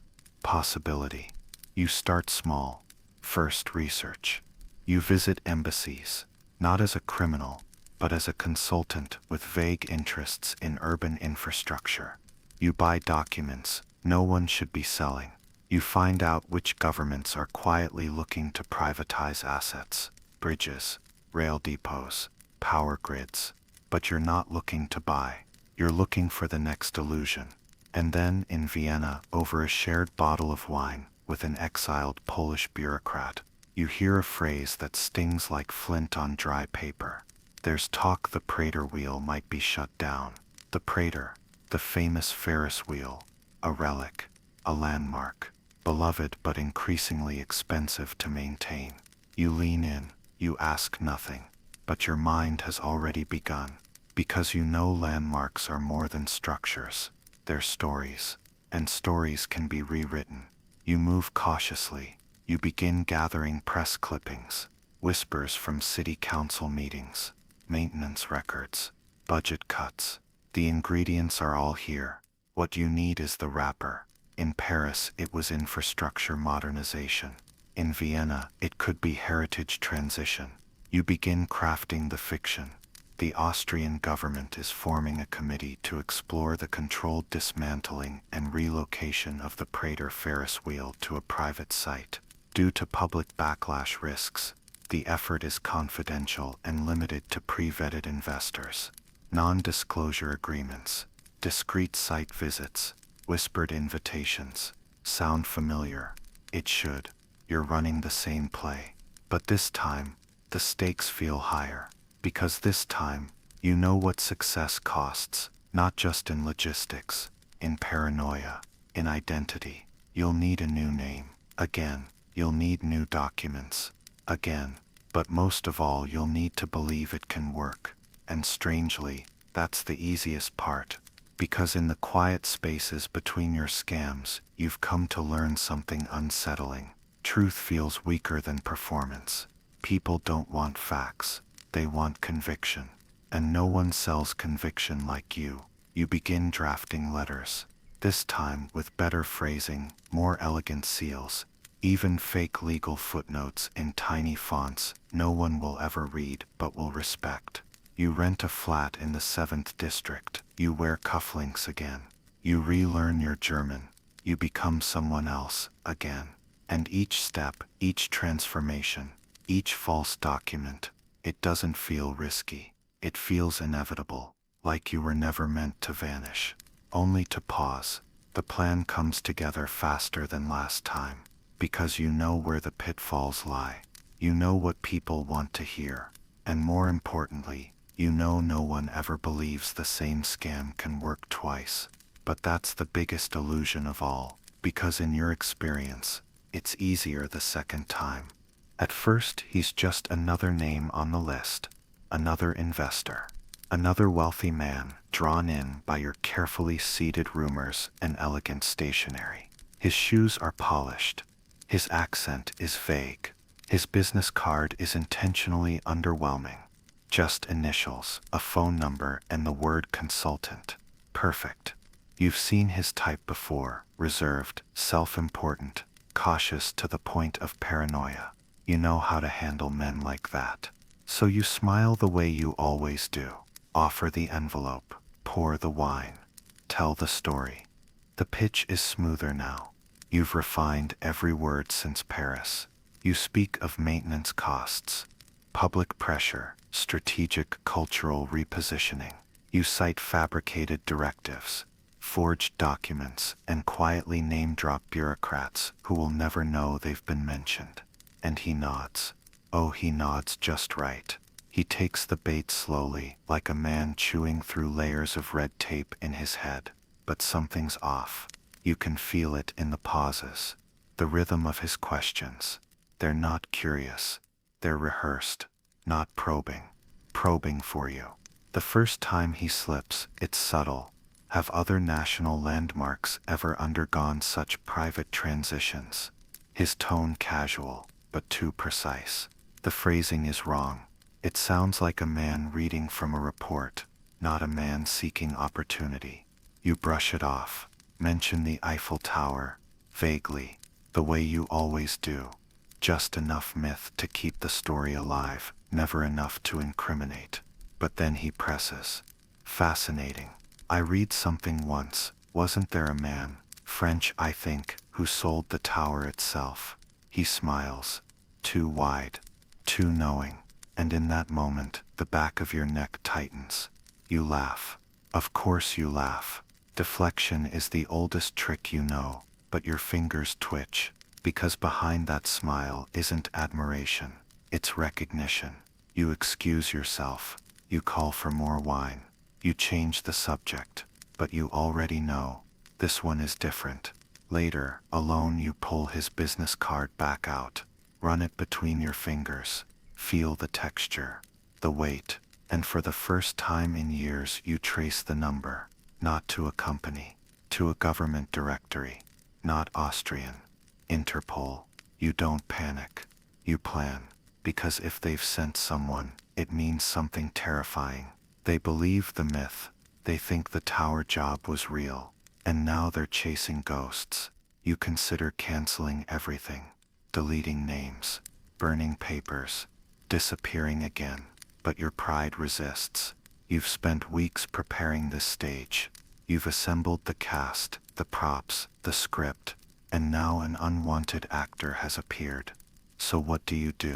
You write a new ending. You meet him again. 2 days later. Neutral ground. A cafe near the opera house. He's early. You're later than usual. This time he asks no questions. He waits, and you deliver your best performance yet. You don't hide the truth. You frame it. You confess nothing, but you dangle everything. You let him believe you're weary, disillusioned, a man who got away with something grand, and just might want to talk about it. Sometimes you say, I think the tower sold itself. I just held the pen. He chuckles. You watch his hands still. Too still. He's recording. You keep talking about hypotheticals, about possibilities, never facts. But facts are no longer required, because now you're in the room. And that's enough. The next morning, you find a note slipped under your door. No signature. Just 6 words. You have one chance. Leave now. And that's when it's real. Not just the con, the hunt. The curtain has lifted, and the spotlight is no longer yours. You were the magician. Now you're the trick. And he's not here to watch. He's here to end the show. You don't remember falling asleep. One moment, you're staring at the note on the floor. The words burned into your vision. You have one chance. Leave now. The next, you're waking up in sweat-soaked silence. Heart pounding, mouth dry. The kind of awakening that feels like someone just pulled a trigger in your dreams. The city sounds different. Not louder, just sharper. Every car horn feels targeted. Every footstep in the hallway calculated. Every clock tick, one closer to being caught. You don't wait. You've waited before. That's what almost gets you caught. You grab your bag. Not the big one, just the escape bag. Inside, one passport. One burner phone, 3,000 francs. A folding knife. A contact lens case with a key inside. The rest, the wardrobe, the fake documents, the backstory, the half-built scam, it stays behind. You won't be needing it. You leave through the service entrance, not the front. The front is for people who still believe they have time. Your contact in Vienna doesn't answer. That's not good, but expected. You take a taxi halfway across the city, then walk the final 12 blocks. You change coats twice. One from a locker at a train station, another from a trash bin near the opera. The new you is balding. The new you wears wireframe glasses. The new you walks slower, thinks faster. You make it to the safe house just before sunrise. It's not much. A 3rd-floor apartment above a shuttered bookstore. The stairs groan under your weight, like old bones complaining. The lock sticks. You shoulder it open. Inside, darkness, dust, silence. You sit. You listen. You breathe. You are not safe. You are just elsewhere. There's a difference. You spend the next hours stripping yourself of everything familiar. Out go the cufflinks, the monogrammed handkerchiefs, the cologne that smells like confidence. What's left is a version of you no one would recognize, not even yourself. You call a number only memorized, never written down. It rings once, then silence. 20 minutes later, a knock, 3 short, 2 long. You open the door. It's her. You hadn't planned on seeing her again, but you knew if it ever got bad, she was the only one who wouldn't ask why. She doesn't smile, doesn't speak. She hands you a case. Inside, passport, cash, ferry ticket to Tunisia. From there, options bloom. You want to thank her, but she's already turned, already gone. Some debts are too heavy for words. You leave the apartment at dusk, hat pulled low, face half covered. You've practiced this moment in your head too many times to count. The last exit, but it never feels cinematic. No violins, no slow motion shots, just your feet, pavement, the world looking elsewhere. At the ferry port, you feel the moment everything breaks. The man checking passports hesitates. He looks at you, not long, but long enough, and you know he knows something. Not what, not fully, but something's wrong. You hold your breath. He stamps. He nods. You board. But you don't exhale until the boat's out of sight of land. Even then it doesn't feel like freedom. It feels like a pause, like intermission between acts. You stand at the back of the ship, wind tearing at your coat, and you watch Europe shrink behind you. You've escaped before, but this time feels heavier, because now you understand. Escape isn't freedom. Escape is just the luxury of choosing your next lie, and eventually even that runs out. You never thought you'd end up in America. Not because it seemed unlikely, but because it seemed too obvious. The land of immigrants, the melting pot of ambition and desperation, the perfect hiding place for someone like you, which paradoxically made it feel too perfect, and perfection. You never trusted it, but after Vienna, after the note, after the ferry and the sleepless days in Tunisian motels, the choice isn't really yours anymore. You need distance. You need distraction. You need a place too loud to hear the echo of your own past. So you book a cargo ship, not a plane. Planes are fast, convenient, tracked. Ships are slow, obscure, forgettable. You sleep in a container modified to pass as crew overflow. The mattress is thin. The air smells of rust and sea salt. Perfect. The crossing takes 16 days. You spend most of them invisible. You read newspapers in 3 languages. You practice accents in front of a bolted mirror. You rehearse your new name like a prayer. Edward Langston, Chicago-born, moved to Europe for business opportunities. Back now to rejoin family and look into investments in small industrial assets. The story isn't airtight, but it doesn't need to be. In America, confidence patches most holes. You dock in Newark, not glamorous, not suspicious. You're one of hundreds, no questions asked. The customs agent waves you through with a yawn, and just like that, you're in America. It's bigger than you imagined, not just in size, but in posture. Everyone walks like they own something. Everyone talks like they deserve more. You watch this with fascination, not admiration, not disdain. Study, because this place, this playground of reinvention, demands a new performance. Europe was all velvet and whispers. America is brass and volume. You rent a room in Brooklyn, not the nice part, the kind where anonymity is paid for in cigarettes and missed rent.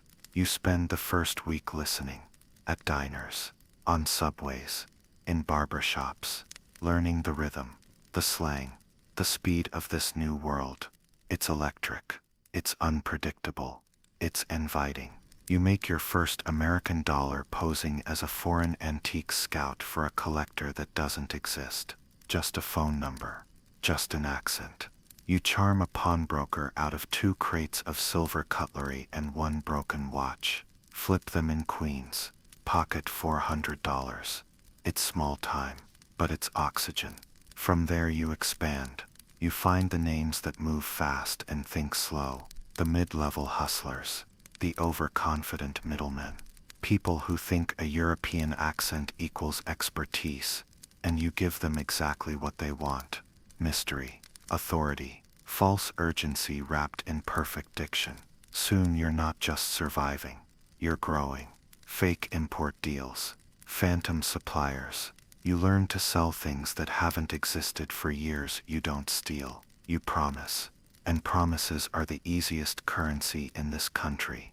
But still, you don't feel safe. Not really. Because safety requires stillness. And you've never stopped moving. One night in a jazz bar off Canal Street, someone calls you Lou, not Edward.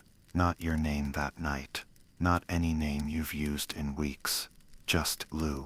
You freeze. You don't show it. But inside, you freeze. You scan the room, a face in the corner, a man with eyes like memory. You smile, raise your glass, nod politely. Later when the band's playing louder, You walk out the back. You never go back. Because even here, across an ocean, across lives, across lies, the past hunts. You switch neighborhoods, then cities, Brooklyn to Boston, Boston to Philly. In each new place, you shed another version of yourself, until the real one, if he ever existed, feels like a rumor you once read in a bad tabloid. And somewhere along that jagged path, something strange begins to grow. Ambition. Not survival, not desperation. Ambition. Because you've tasted American belief, and it's intoxicating. Not belief in truth, but belief in what could be true. If someone says it with the right smile, the right suit, the right forged document, and you're fluent in that language, the only question left is what story will you sell them next? America rewards two kinds of people, the ones who build and the ones who convince others they are. You're the second kind. You don't carry hammers or draft blueprints. You carry whispers, stories, certainty, dressed up as paperwork. And here, that's more valuable than gold, because this is a country made of belief. Belief in business, belief in speed, belief that tomorrow can be bought, today on credit. And you are credit incarnate. You begin small but fast. In Boston, you represent a silent investor from Argentina looking to acquire failing factories in Massachusetts. In reality, your investor is an alias. Your letters of credit are typed on stationery from a stationery store, and your phone number reroutes through 3 switchboards in Brooklyn. Still, you land meetings.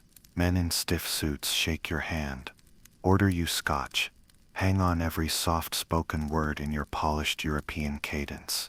Because you don't just sell a deal, you sell relief.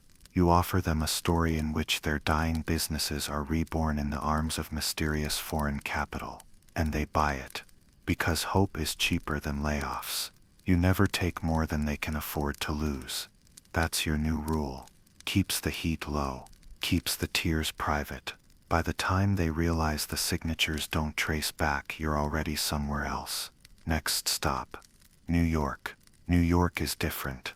Louder, sharper, more dangerous, but also richer. This is where you build something bigger. Not just a con, an infrastructure of illusion. You rent an office 5th floor, no elevator, but a real receptionist. You hire 2 assistants. Neither know what you really do, but you speak with such conviction they never ask. Your name is now Victor Lustig. You are a continental consultant for cross-border industrial investments. Your suit is charcoal. Your briefcase is empty. Your phone rings constantly. Because you make it ring. You start placing ads in small business papers. Need capital? Looking abroad. We facilitate the impossible. Soon envelopes arrive. Typed letters. Bank statements. Pleading business owners who think you are the bridge between ruin and redemption. And in a way you are. They wire you processing fees. They provide notarized documents. They believe. You send back elegant silence. Sometimes a delay. Sometimes a fake rejection letter signed by a minister who never existed. But always the performance. One day you have 6 meetings in a single afternoon. You juggle 3 identities in 2 boroughs. You forget which name you're using and catch yourself mid-sentence. It's dizzying and exhilarating, because you are no longer running. You are thriving. You start investing in your own lie. You buy nicer suits, rent a better office, order embossed paper from a printer who only asks gold or silver. You hire a translator for a language you don't speak, not because you need one, just because it makes you look like someone who does. At night you dine alone, not because you're lonely, because you don't know how to share your story without unraveling it. You eat steak, you drink bourbon, you watch people watch you wondering who you are, and you wonder the same, because you are now so many men you've forgotten the original. But does it matter? In this empire of opportunity, your identity is your performance. And as long as the curtain stays up, you are whoever they believe you to be. You first hear the name over a game of poker in a smoke-choked bar in Chicago. You weren't supposed to be there. You were supposed to be in Detroit, closing a fake import contract with a man who believed you had connections in Milan's textile industry. But you got bored, and boredom for you is lethal. So here you are sipping flat whiskey and watching the locals bluff badly, when someone across the table leans in and mutters a sentence that catches you mid-sip. Capone's guy lost 20 grand to some ghost from New York. Nobody knows what he looks like. You don't react. Externally, internally, you freeze, then melt, then smile. Because for the first time in weeks, maybe months, you feel something other than detachment. You feel intrigue. They keep talking. Names, rumors, whispers disguised as facts. Apparently, this ghost came from nowhere, moved money like smoke, left behind a trail of broken promises and vanished contacts. And now Capone's men are asking questions, not because they're angry, because they're curious. They want to know who could pull something like that off in their city and survive. You sit back in your chair and listen to their guesses. None of them name you, but one of them gets close. Too close. They describe a man with a European accent, sharp suits, old world confidence, your calling card. You keep smiling, even as your heart hammers like a jackhammer in your chest. Because this is dangerous, and dangerous has always been your favorite flavor. That night you walk for hours, through alleys, past clubs, past men with fedoras and secrets tucked under their coats, and the question grows louder. What would it feel like to fool him? Alphonse Capone, the king of Chicago, the man the papers call untouchable. Could you touch him? Could you reach into that fortress of muscle, bullets, and cash and slip out clean? The idea is insane, which makes it irresistible. So you begin your research. Carefully, quietly, you ask questions of the kind of people who answer with looks instead of words. You learn about his businesses, both the legal fronts and the not-so-legal operations. You study his habits, where he dines, where he drinks, where he disappears. You track his lieutenants, the loud ones, the quiet ones, and eventually you find your opening. A man named Frankie, not high up, not low either. He runs a club on the south side, keeps the books, counts the bills. More importantly, he believes he's smarter than everyone around him. Perfect. You start showing up at the club, not often, not loudly, just enough. You drop hints. You tip too much. You mention Rome. You accidentally flash a letter in Italian. Eventually Frankie bites. You from Milan? Sort of, you say, sipping gin. But Milan isn't what it used to be. That's why I'm here. He laughs. You've begun. Within a week you're friends. Within 2 you're partners.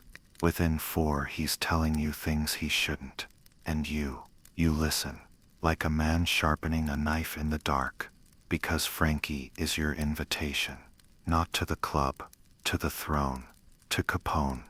They say if you play with fire, you get burned. You know that. But you're not here to play with fire.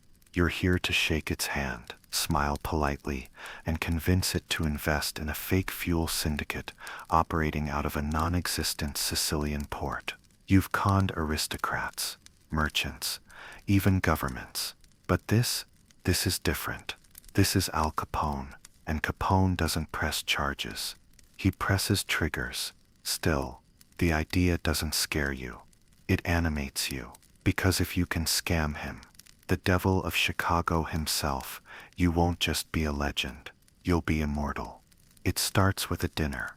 Frankie arranges it. You're introduced as Vittorio Lanza, an international broker specializing in energy transition capital, whatever that means. Capone barely looks at you at first. He eats slowly, talks even slower. His voice has that gravel-laced rhythm of someone who knows people lean in to hear every word. But you don't lean in. You match his pace. You match his weight. You order the wine before he does. You compliment the cook after he does. You laugh at the right volume. And then when the meal ends and the conversation turns to business, you slide the folder across the table. Inside, charts, maps, a photo of a port that no longer exists, legal documents bearing the seal of a Ministry of Energy from a country you fabricated last month. Capone flips through it all without blinking. You hold your breath, casually. Then he says, "You're asking for 50 grand. What makes you think I won't just take it from you?" You don't flinch. You smile. Because I'd vanish before the bullets hit the wall, and you'd be out 50 grand and one hell of a good story. He stares at you for a moment too long. Then he laughs. Hard. Slaps the table like he just saw someone fall off a horse. "I like you," he says. You exhale. Only a little. Over the next few weeks you become part of the circle. Not the inner one. Not yet. But close enough to smell the gun oil and hear the whispers. You attend meetings. You deliver documents. You invent phone calls with Sicilian bankers that don't exist. And you're always useful. That's the trick with men like Capone. Loyalty is optional. Usefulness is not. You provide numbers. You create pressure points. You even fake a call from a mayor's office in Naples asking about joint opportunities in American energy corridors. Capone nods, approves the next payment. 20,000. This time, the bills arrive in a satchel you never open in public. You count it in a motel bathroom with the door locked and the radio on full volume. You don't smile. Not yet. Because you're not done. You want the full amount. 50,000. Maybe more. You want the headline, "European fixer outfoxes Al Capone," even if no one ever prints it. But the closer you get, the tighter the room becomes. Capone starts asking questions himself. No more intermediaries. No more Frankie. He wants details. He wants flight numbers. Docking schedules. He wants to know your cousin's middle name in Palermo. And worse, he starts trusting you. That's the real danger. Because when men like Capone trust you, it's not love. It's ownership. One mistake and you're not a problem. You're a betrayal, and betrayals get handled with bricks and rivers. So you begin preparing the exit. It has to be sudden. It has to be total. You start rerouting funds to a shell company in Panama. You book 3 escape routes. Train to Vancouver. Ship from New Orleans. Private car to the Mexican border. You grow a beard. You shave it off.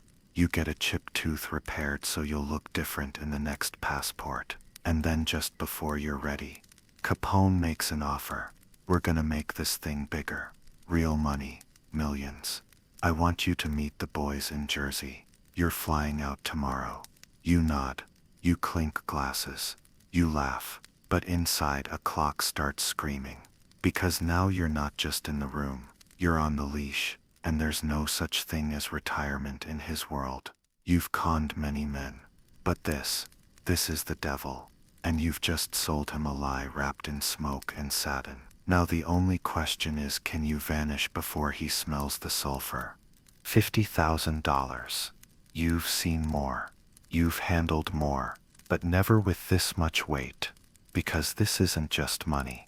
This is Capone's money. And it's not in a bank. It's not in a vault.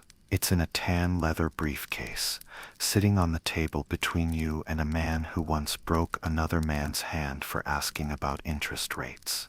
It's all there, the man says. You don't check. Not because you trust him, but because he expects you to trust him. That's the dance. You nod, close the case, smile. Appreciated, you say. And with that you walk out the back door of a bar that's never had a liquor license, flanked by men with scars under their collars. Outside the air feels thicker. The weight of the briefcase tugs at your arm like it knows the risks. But you keep walking, not too fast, not too slow, just confident enough to be invisible. You check into a hotel under your 7th name this month. The clerk barely looks up. Inside the room, beige wallpaper. One mirror, a bed you won't use. You open the case. You don't touch the money.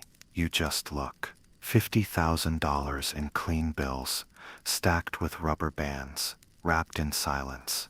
You stare for a long time, because it's not just currency. It's a contract. Capone has paid you, which means he now owns a piece of you. And that's the trick. The second you accept trust from a man like him, you're part of the furniture. But you're not furniture. You're fireproof smoke. You already know this is the final act. There is no encore after Capone. There is only get out. Stay out. Never look back. You begin the exit. Not with drama. With details. You close down 3 fake holding companies. You burn 7 sets of forged paperwork. You wire the money to a shadow account that filters through 5 jurisdictions before landing in Uruguay. Then you vanish again. New city. New name. This time Baltimore. Just for a week. Just to breathe. And something strange happens. The story starts to spread. Not from you. Never from you. But from them. The bartenders, the messengers, the bagmen who whisper in smoke-filled rooms. You hear about the guy Capone trusted. Never seen anyone get that close and walk away. Some say he wasn't real. Just a ghost with good handwriting. You become a rumor, a myth, a cautionary tale told by dangerous men to even more dangerous men. And for the first time in your life, your reputation outruns your presence. You don't need to be in the room anymore. The story does the work. A New Jersey crew calls you the European. A Detroit scammer claims you trained him, you didn't. An article in a fringe newspaper hints at a mysterious fixer tied to multiple international disappearances. You keep your head down, but you listen. Because when your name echoes in rooms you've never entered, it means you've crossed a threshold most con men never reach. You've become the con. Not just a man who sells lies. A man who is one. And the world loves a good lie. Especially one that walks like a gentleman and vanishes like a ghost. You don't carry a gun. You don't need to. Because now your weapon is a name. And it's not even yours. He used to work with Capone.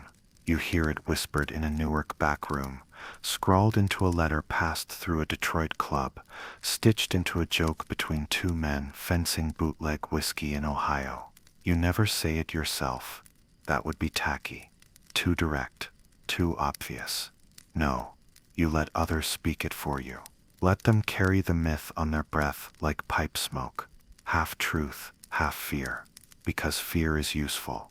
Especially when it keeps people from asking too many questions. You arrive in Pittsburgh with nothing but a briefcase, a scar that isn't real, and a business card that reads, Lanza and Associates Strategic International Acquisitions, facilitating confidence across borders. It means nothing, and everything.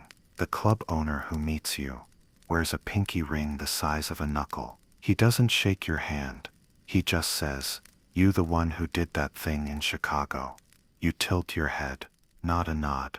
Not a denial. Just suggestion. And that's enough. He offers you a seat. A drink. A deal. No vetting. No due diligence. Just respect. Borrowed respect. But borrowed power works just as well as the real thing, until it doesn't. You sell them access to markets you invent. To politicians who owe you nothing. To foreign investors who are nothing more than accents and burner numbers. You provide introductions, meetings, signed letters of intent, all fabricated, all flawless, and they thank you for it. Because you never promise riches. You promise possibility. And America runs on possibility. The way old Europe ran on titles and bloodlines. You pocket 10%, then 15%, then 30%. No one questions the fees, because no one wants to admit they're afraid of Capone's shadow, and you're the one standing in it. You know it's getting risky. You can feel the creep, that slow rising tension that tells you someone, somewhere, is connecting dots that were never meant to meet. But you keep going, because now you're untouchable. Not because you're invisible, because you're believed, and belief you've learned. is stronger than fact. You walk into rooms with your hands empty and leave with envelopes. You smile and men sit straighter. You speak and men nod before they even understand the words. Sometimes you don't even need the con. Your presence is enough. One night, in a club just outside Philadelphia, a man pulls you aside. You don't know him. He smells like sweat and leather. Just so you know, he says. Word is, Capone's asking where you went. You pause. The sentence is heavy. Not angry, not friendly, just true. You nod. Raise your glass. Say nothing. But inside, something shifts. Because even borrowed power has an expiration date. You use the devil's name to open doors, but now the devil wants to know who's walking through them. It starts, like most of your great ideas, with a joke. A drunk in Cleveland says, "What I need is a box that prints money," and you smile. Not because it's funny, but because it isn't. Because the only thing more powerful than a counterfeit bill is the belief that a machine can make one. And belief is your favorite currency. The box is simple, polished oak, just large enough to fit a few sheets of paper. Inside rollers, inkwells, brass gears that click with beautiful uselessness. It doesn't work. Of course it doesn't. It's a magic trick, not a machine. But you sell it as the Zurich replicator. You say it's Swiss engineered. You say it takes 6 hours to clone a bill at the molecular level. You say it can only be used once a day, anymore, and it overheats. You say this with a straight face, and the buyer, he nods, because people don't want to be rich. They want to feel like they're smarter than everyone else, and what could be smarter than owning the secret to unlimited money? Your first sale is in Chicago, not to Capone. You wouldn't dare, but to one of his outer circle gamblers, someone rich enough to pay and dumb enough to believe. You stage a demonstration. Slide in a real $100 bill, roll the crank, wait, open the back, pull out 2 identical hundreds. He stares, he swears, he almost cries. What he doesn't know, you slip the second bill in beforehand. A little sleight of hand, a little candlelight, a little misdirection. He pays $10,000 cash. You leave town by midnight. The box travels. Philadelphia, St. Louis, Cincinnati. Each time you change the story. In one version it was smuggled out of Germany by a defecting engineer. In another it was stolen from a Federal Reserve prototype lab. Sometimes you even say it came from a secret branch of the Vatican. The more absurd, the more believable. Because people don't check facts when they're busy counting imaginary profits. You sell 6 in 1 month, each for more than the last. Not just the box, but the idea. The idea that this time they got ahead of the game. That this time they're part of a secret no one else understands. And you just nod, shake hands, disappear. But the real magic isn't in the machine. It's in the delay. You tell them not to open it for 12 hours. Let the process finish. Let the machine rest. By the time they do, you're already gone. By the time they realize the second bill was planted, you're in another city with a new name and another prototype. Sometimes they don't even complain. They're too embarrassed. Too ashamed of being conned by a box of gears and a man in a 3-piece suit with perfect diction. One man does try to track you. A banker's son from Pittsburgh. Smart. Vengeful. He follows the trail to Cincinnati. Asks too many questions. Gets too close.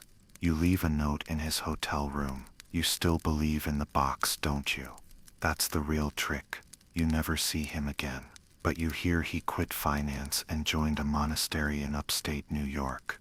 Some scams don't steal money. They steal certainty. By now the box has become more than a trick. It's your calling card. Your signature. You're no longer just a con man. You're an architect of impossibility. And people want what you offer. Not because it's real, but because they wish it were. In a world of depression and debt, you sell hope in hardwood and brass. And for a while that's enough. But somewhere deep down in the part of you that still feels the wind of pursuit, You know this box won't stay magical forever, not when so many people believe in it, and belief when betrayed becomes rage. You've built your empire not on inventions, not on machines, not even on lies, but on belief. The kind that bends logic, the kind that blinds smart men, the kind that makes someone ignore the voice in their head screaming, "This can't be real." Because when you hand a man a machine and say, "It prints money," he knows it shouldn't work. But then you say, "That's exactly why no one knows about it." And suddenly the doubt isn't a problem. It's a feature. You've learned to speak a special language, the language of almost true. You say things like, "This was originally developed for governments. Only a few exist." It's dangerous in the wrong hands. Every word sounds plausible, not provable, not disprovable, just enough friction to create heat. And once they're warm, you ignite the fuse with a simple line. "But you're the kind of man who could handle something like this." That's when they lean forward. That's when the logic dies. Not because it's defeated, because it's no longer needed. You've sold 27 boxes in 6 states, each one identical, each one a small wooden coffin for someone's better judgment. The demonstrations have become smoother, your hands quicker, your voice silkier. You've refined the ritual to a science. Flash of legitimacy, a forged certificate, a phony patent, whisper of danger. This could change everything if it leaks. Flatter the ego. You were recommended by someone who said you were discreet. Limit the supply. "I only have one left." Build the myth. It's called the Aragon device in military circles. They eat it up, because what you're selling isn't just profit. You're selling the feeling of being chosen, and people will pay fortunes for that feeling. Not everyone buys, of course. You can tell within 5 minutes. If they ask too many technical questions, you pivot. If they bring in a friend who's an engineer, you vanish. The trick isn't about forcing belief. It's about recognizing who already wants to believe. You plant the seed. If it grows, you harvest. If not, you walk away before it sprouts suspicion. But something begins to shift. The more boxes you sell, the more stories start circling back. A man in Kansas gets arrested after trying to deposit $500 with duplicate serial numbers. A broker in Atlanta shoots himself in the foot during a drunken rant about the Swiss box conspiracy. A woman in Missouri claims to have printed $2,000, but can't reproduce it. That one bothers you, because you never designed the machine to actually work. Did she slip a real bill in herself? Or worse, did someone else start copying you? The thought crawls under your skin, because the one thing worse than being caught is being outperformed. It's being outperformed. You start planting rumors of your own, disinformation. You leak fake stories to confuse timelines. A box explodes in Berlin. A foreign spy is arrested with plans for the machine. A government official is caught smuggling oak containers through customs. It doesn't matter if they believe those stories. It only matters that they can't believe anything completely. In chaos, you are safest. But you feel the tension rising. Hotel clerks take longer to smile. Letters arrive addressed to names you haven't used in weeks. A man stares too long in a train station.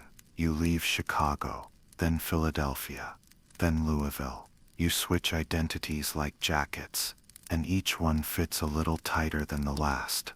Because the more belief you sell, the more doubt you inherit. You've created hundreds of believers, and when belief turns sour, they don't go to the police. They come looking. One night in a motel outside Indianapolis, you lie awake watching the ceiling fan spin like the slow tick of a clock. You whisper to yourself, "I didn't steal from them. I sold them something beautiful." And that's true. In a way, you sold them hope. Hope with brass hinges and ink stains and gears that tick but never turn. And even as they curse your name, somewhere deep inside you know they loved the lie almost as much as you did. At first, it's just a letter. Plain envelope. No return address. postmarked somewhere in Ohio. Inside, a copy of one of your fake Zurich replicator pamphlets, and a note, scrawled in ink, that shakes with either rage or age. I know who you are. I know what you did, and I'm not the only one. You stare at it for a long time, not afraid, not yet, but something cold slides behind your ribs, because this letter is different. This isn't embarrassment. This is organized anger, and you've spent your life avoiding that. Within a week, more signs appear. A telegram sent to a name you haven't used in 3 years. A man lingering near your hotel lobby too long.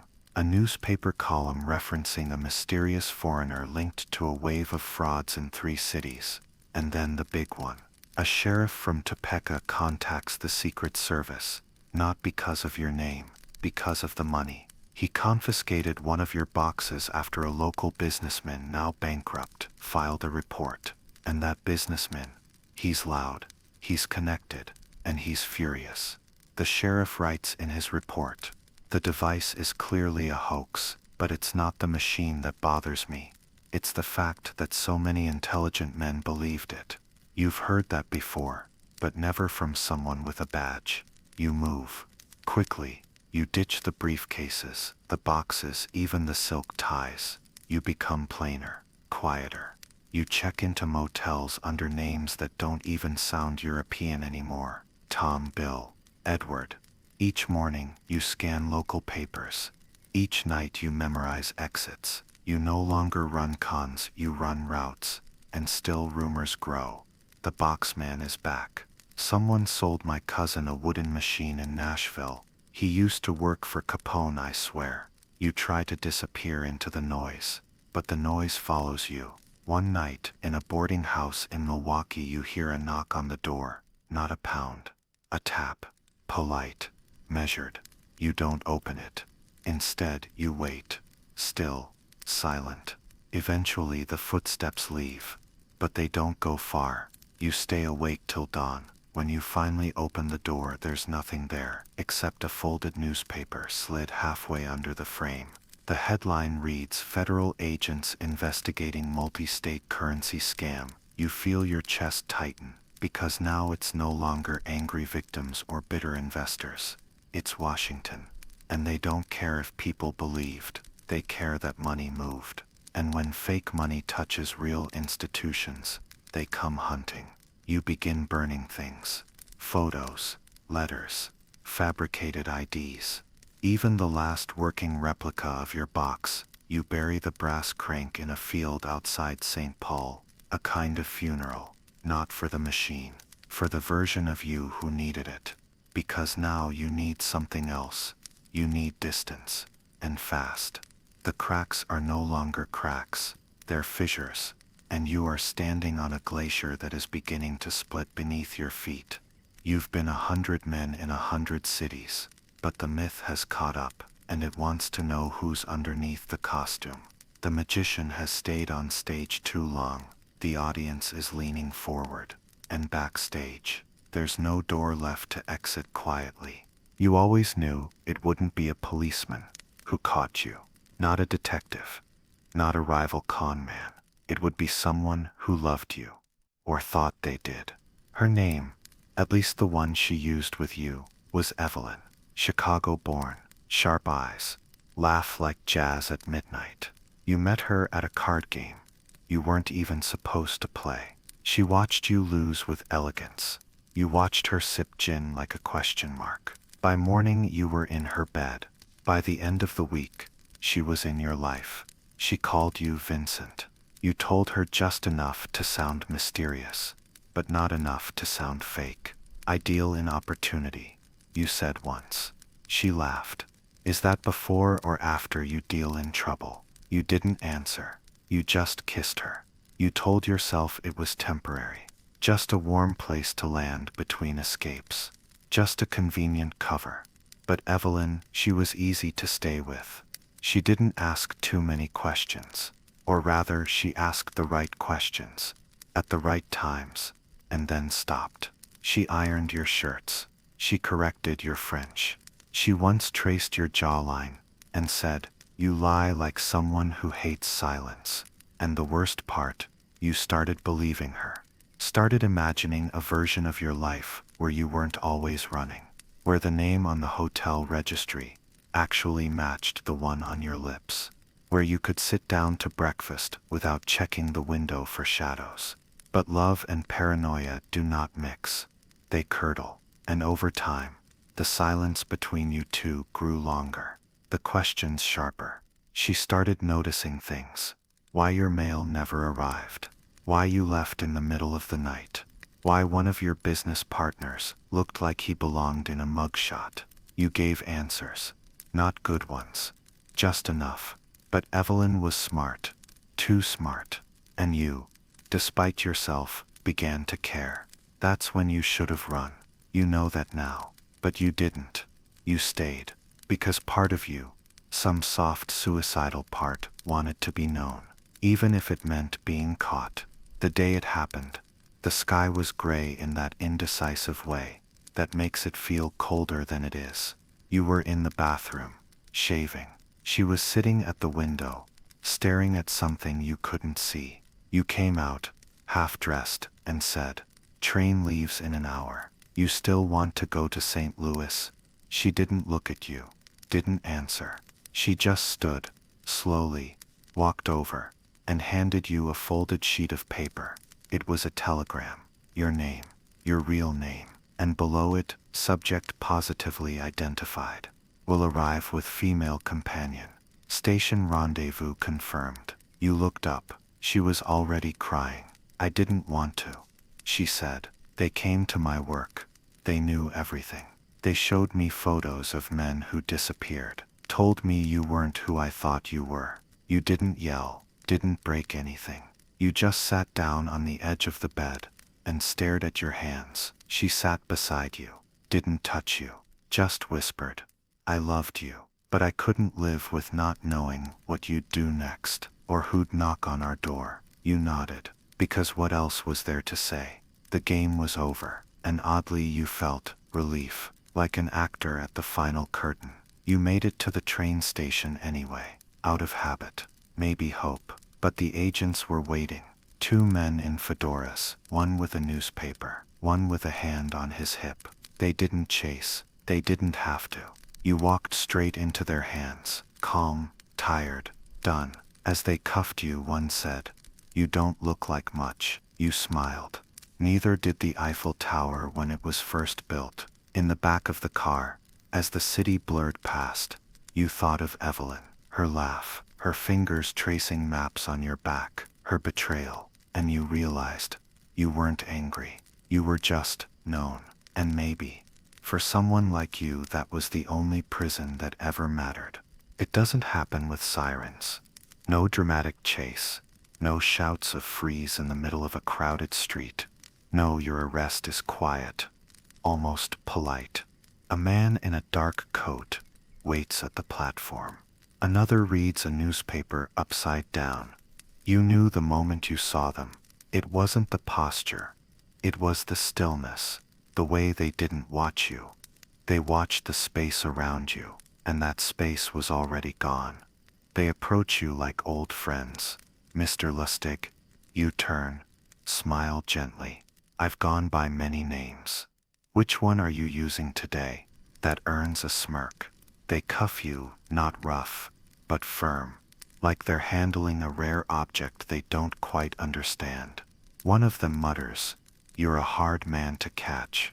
You reply, "That's because I never believed I was running." The papers get the story within hours. By sundown, the headlines are everywhere. Con man who sold Eiffel Tower, captured in St. Louis. Man of 1,000 lies finally caught. The ghost in the suit. Victor Lustig arrested by federal agents. They dig up everything. The fake ministries. The Eiffel Tower scam. The Capone incident. The money printing box. Your face is suddenly public property. Grainy photographs on front pages. Sketches in courtrooms. Even a rumor that you once advised Mussolini on economic policy. None of it's true, but none of it has to be, because now you are the myth. And myths don't get trials. They get narratives. The courtroom smells like sweat and old wood. You wear a suit 2 years out of fashion. Still sharp, still smooth. The judge asks if you understand the charges. You nod, then smile. But not the math. Your Honor, if I've committed 20 counts of fraud, why do I feel like I've committed 120? They don't laugh. Of course they don't. Laughter is for people who still believe in tricks. You're in the land of documents now, of exhibits and testimony, of men in glasses who don't blink when they say intent to defraud. The trial lasts weeks. You watch it unfold like theater. You study the jury. You charm the stenographer. You once wink at the prosecutor mid-sentence. He flinches. But none of it changes the outcome, because the evidence isn't paperwork. It's people. A parade of ex-clients, former marks, ruined bankers, tearful widows. Each one steps into the witness box not to describe what you did, but how you made them feel. And that's the real crime. Not the theft. The trust you betrayed, because they didn't just lose money. They lost the version of themselves that believed they were immune. And no prison sentence fixes that. They find you guilty. On all counts. Wire fraud, mail fraud, conspiracy.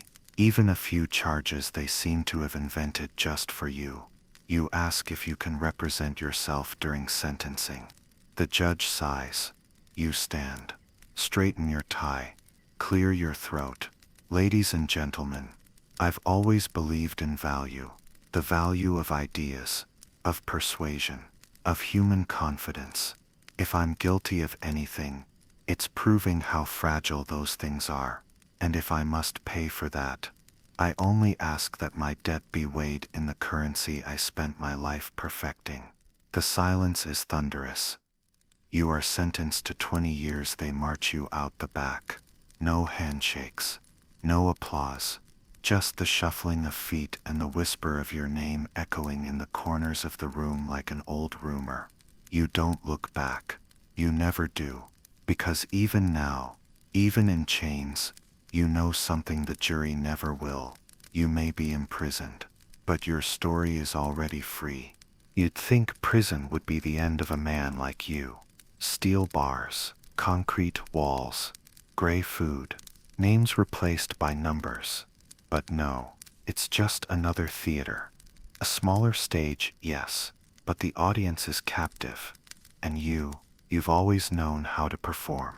The first thing you notice, everyone in here lies, not with finesse, not like you, but with desperation.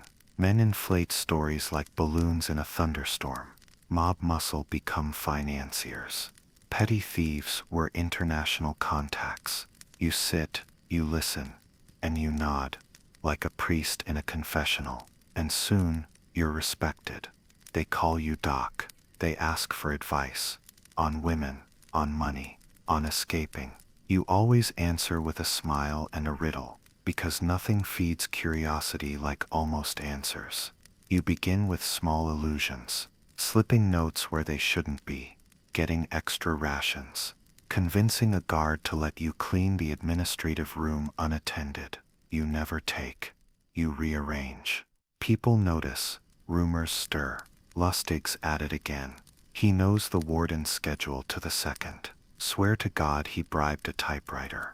Of course none of it's true. Or maybe all of it is. That's the game now. Ambiguity as armor. Then comes the real plan. Not to break the body out. To break the system. You request paper. Official forms. Stationery. Claim you're helping the guards transcribe records for literacy programs. They allow it. Why wouldn't they? You're a model inmate. You study every document that passes through your hands. How the headers are spaced. What ink is used. Which signatures curve up and which don't. You become a forgery machine with nothing but time and intention. And then you begin crafting it. A pardon. A transfer order. A release authorization signed by a warden who's on vacation in Florida. You time it perfectly. Wait for a shift change. A new recruit. A day when no one's paying full attention. You walk to the desk, hand over the papers with your usual calm. The officer barely glances. Another transfer, huh? You smile. Bureaucracy never sleeps. He stamps it, hands you a copy. Your walk to the gate. 3 locks, 2 signatures. The final one clicks, and just as the gate opens, hold up, your stomach turns. The guard points at your shoes. You're supposed to be in black boots for external transfer. You fake a sigh, shrug. That must have been on the other form. He stares, for a second too long, then waves you through. Go on, not my problem. And just like that, you're out. For 12 glorious minutes you are free. You inhale air that tastes real. You blend into a crowd near the gate. No one notices. Not at first, until a guard from the mess hall steps out for a smoke. He sees you, sees the boots, sees the walk. He calls your name. Hey Victor. You don't turn. You run, but it's too late. Whistles, shouts, boots pounding pavement. You make it half a block before the weight of 10 years crashes onto your back. Back in your cell, bruised and silent, you lie on the cot staring at the ceiling. A guard walks by and says, "You really thought that would work?" You don't answer, but in your mind you whisper, "It did work. For 12 minutes, I was no one again." And here's the thing they'll never understand. It wasn't about escaping. Not really. It was about reminding the world and yourself that you were still capable of one more trick, that behind those bars the magician was still watching the locks, still listening for weaknesses, still preparing a final bow.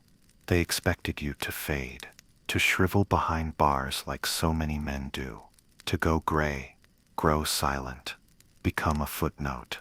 But you were never meant for margins. You were meant for echoes. Your cell becomes your stage, not by design, but by nature. Every guard knows your name. Every new inmate hears your stories within days. Some call you a genius. Others call you a monster. You prefer storyteller, because stories survive longer than people, and that's what you've become now. A living myth, pacing 12 feet of concrete and iron. They transfer you to Alcatraz. The press loves it. Master fraudster sent to inescapable island. They write. You chuckle. Because they still believe the real danger was your feet, not your mind. They shackle your wrists, but not your voice. And so the myth grows. Whispers echo through cell blocks. He conned Capone. He sold the Eiffel Tower. He had a machine that printed real money. None of it matters anymore, except that they're still talking. Your body begins to fail. Years of stress and travel and worry and tobacco finally send in the bill. Your heart skips beats like it's playing jazz. Your hands tremble. You forget dates, but you never forget people. Every cond, every handshake, every look in the eyes of those who wanted to believe you. You remember them more clearly than the guards' names. You remember their longing, because that's what you trafficked in. Not lies. Longing. The ache to be someone more. To know something secret. To own a piece of the forbidden. And you were the mirror they looked into. The proof that rules were optional, if you wore the right suit and spoke the right way. One night, in the infirmary, a young orderly asks you, "Do you regret it?" You stare at him. His face is open, eager, untouched by disappointment. You smile. "No. But I regret that they needed someone like me in the first place." He doesn't understand. You don't expect him to. You begin writing letters. To no one. To everyone. Sometimes addressed to old friends, sometimes to names you invented just for the ink to stick to. You fill pages with half-memoirs, philosophical riddles and long meditations on human nature. You write. People believe what they want most deeply, especially when it's dressed in a waistcoat. And the perfect cond is not when they hand you money. It's when they thank you for the privilege. And I never stole from the poor, only from the dreamers. The guards begin collecting your quotes. Some pin them in the break room. Some write them in the margins of books. They call you the professor now, not mockingly, with a kind of reverence, because even locked away, your words move freer than any prisoner. There's no big moment when it ends. No collapse in the yard. No last meal. No priest with a dramatic prayer. Just one morning, they check your bunk and find you still. Eyes closed, hands folded, like a magician resting between acts. No headline screams your death, but in a dozen cities, in 100 conversations someone says, "Did you ever hear about the guy who sold the Eiffel Tower?" And somewhere far past memory, you smile, because that's how you wanted to leave. Not quietly, but permanently. You are dead. No escape, no alias, no elegant twist at the end. Victor Lustig, age 57, officially deceased. Your body worn down by disease and time is laid to rest beneath a cheap gravestone. No mourners, no flowers, no mention of the Eiffel Tower. The cell door is finally closed for good. But the story, it slips through the cracks like smoke. It begins in whispers. A poker game in Kansas City. Someone claims his grandfather once met you. A Paris tour guide tells tourists, "Right there, see that bench? That's where a man once sold the Eiffel Tower." Twice, a journalist digs into old case files, finds inconsistencies, and wonders aloud, did he really die in prison? Or was that his final trick?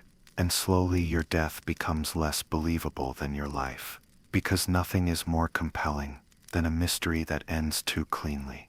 Your name becomes a password for the impossible, a reference among con artists, a ghost in law enforcement briefings. Don't get Lustig, they say. College students write essays on the psychology of your scams. Filmmakers pitch half-true scripts with charming rogues and crooked smiles.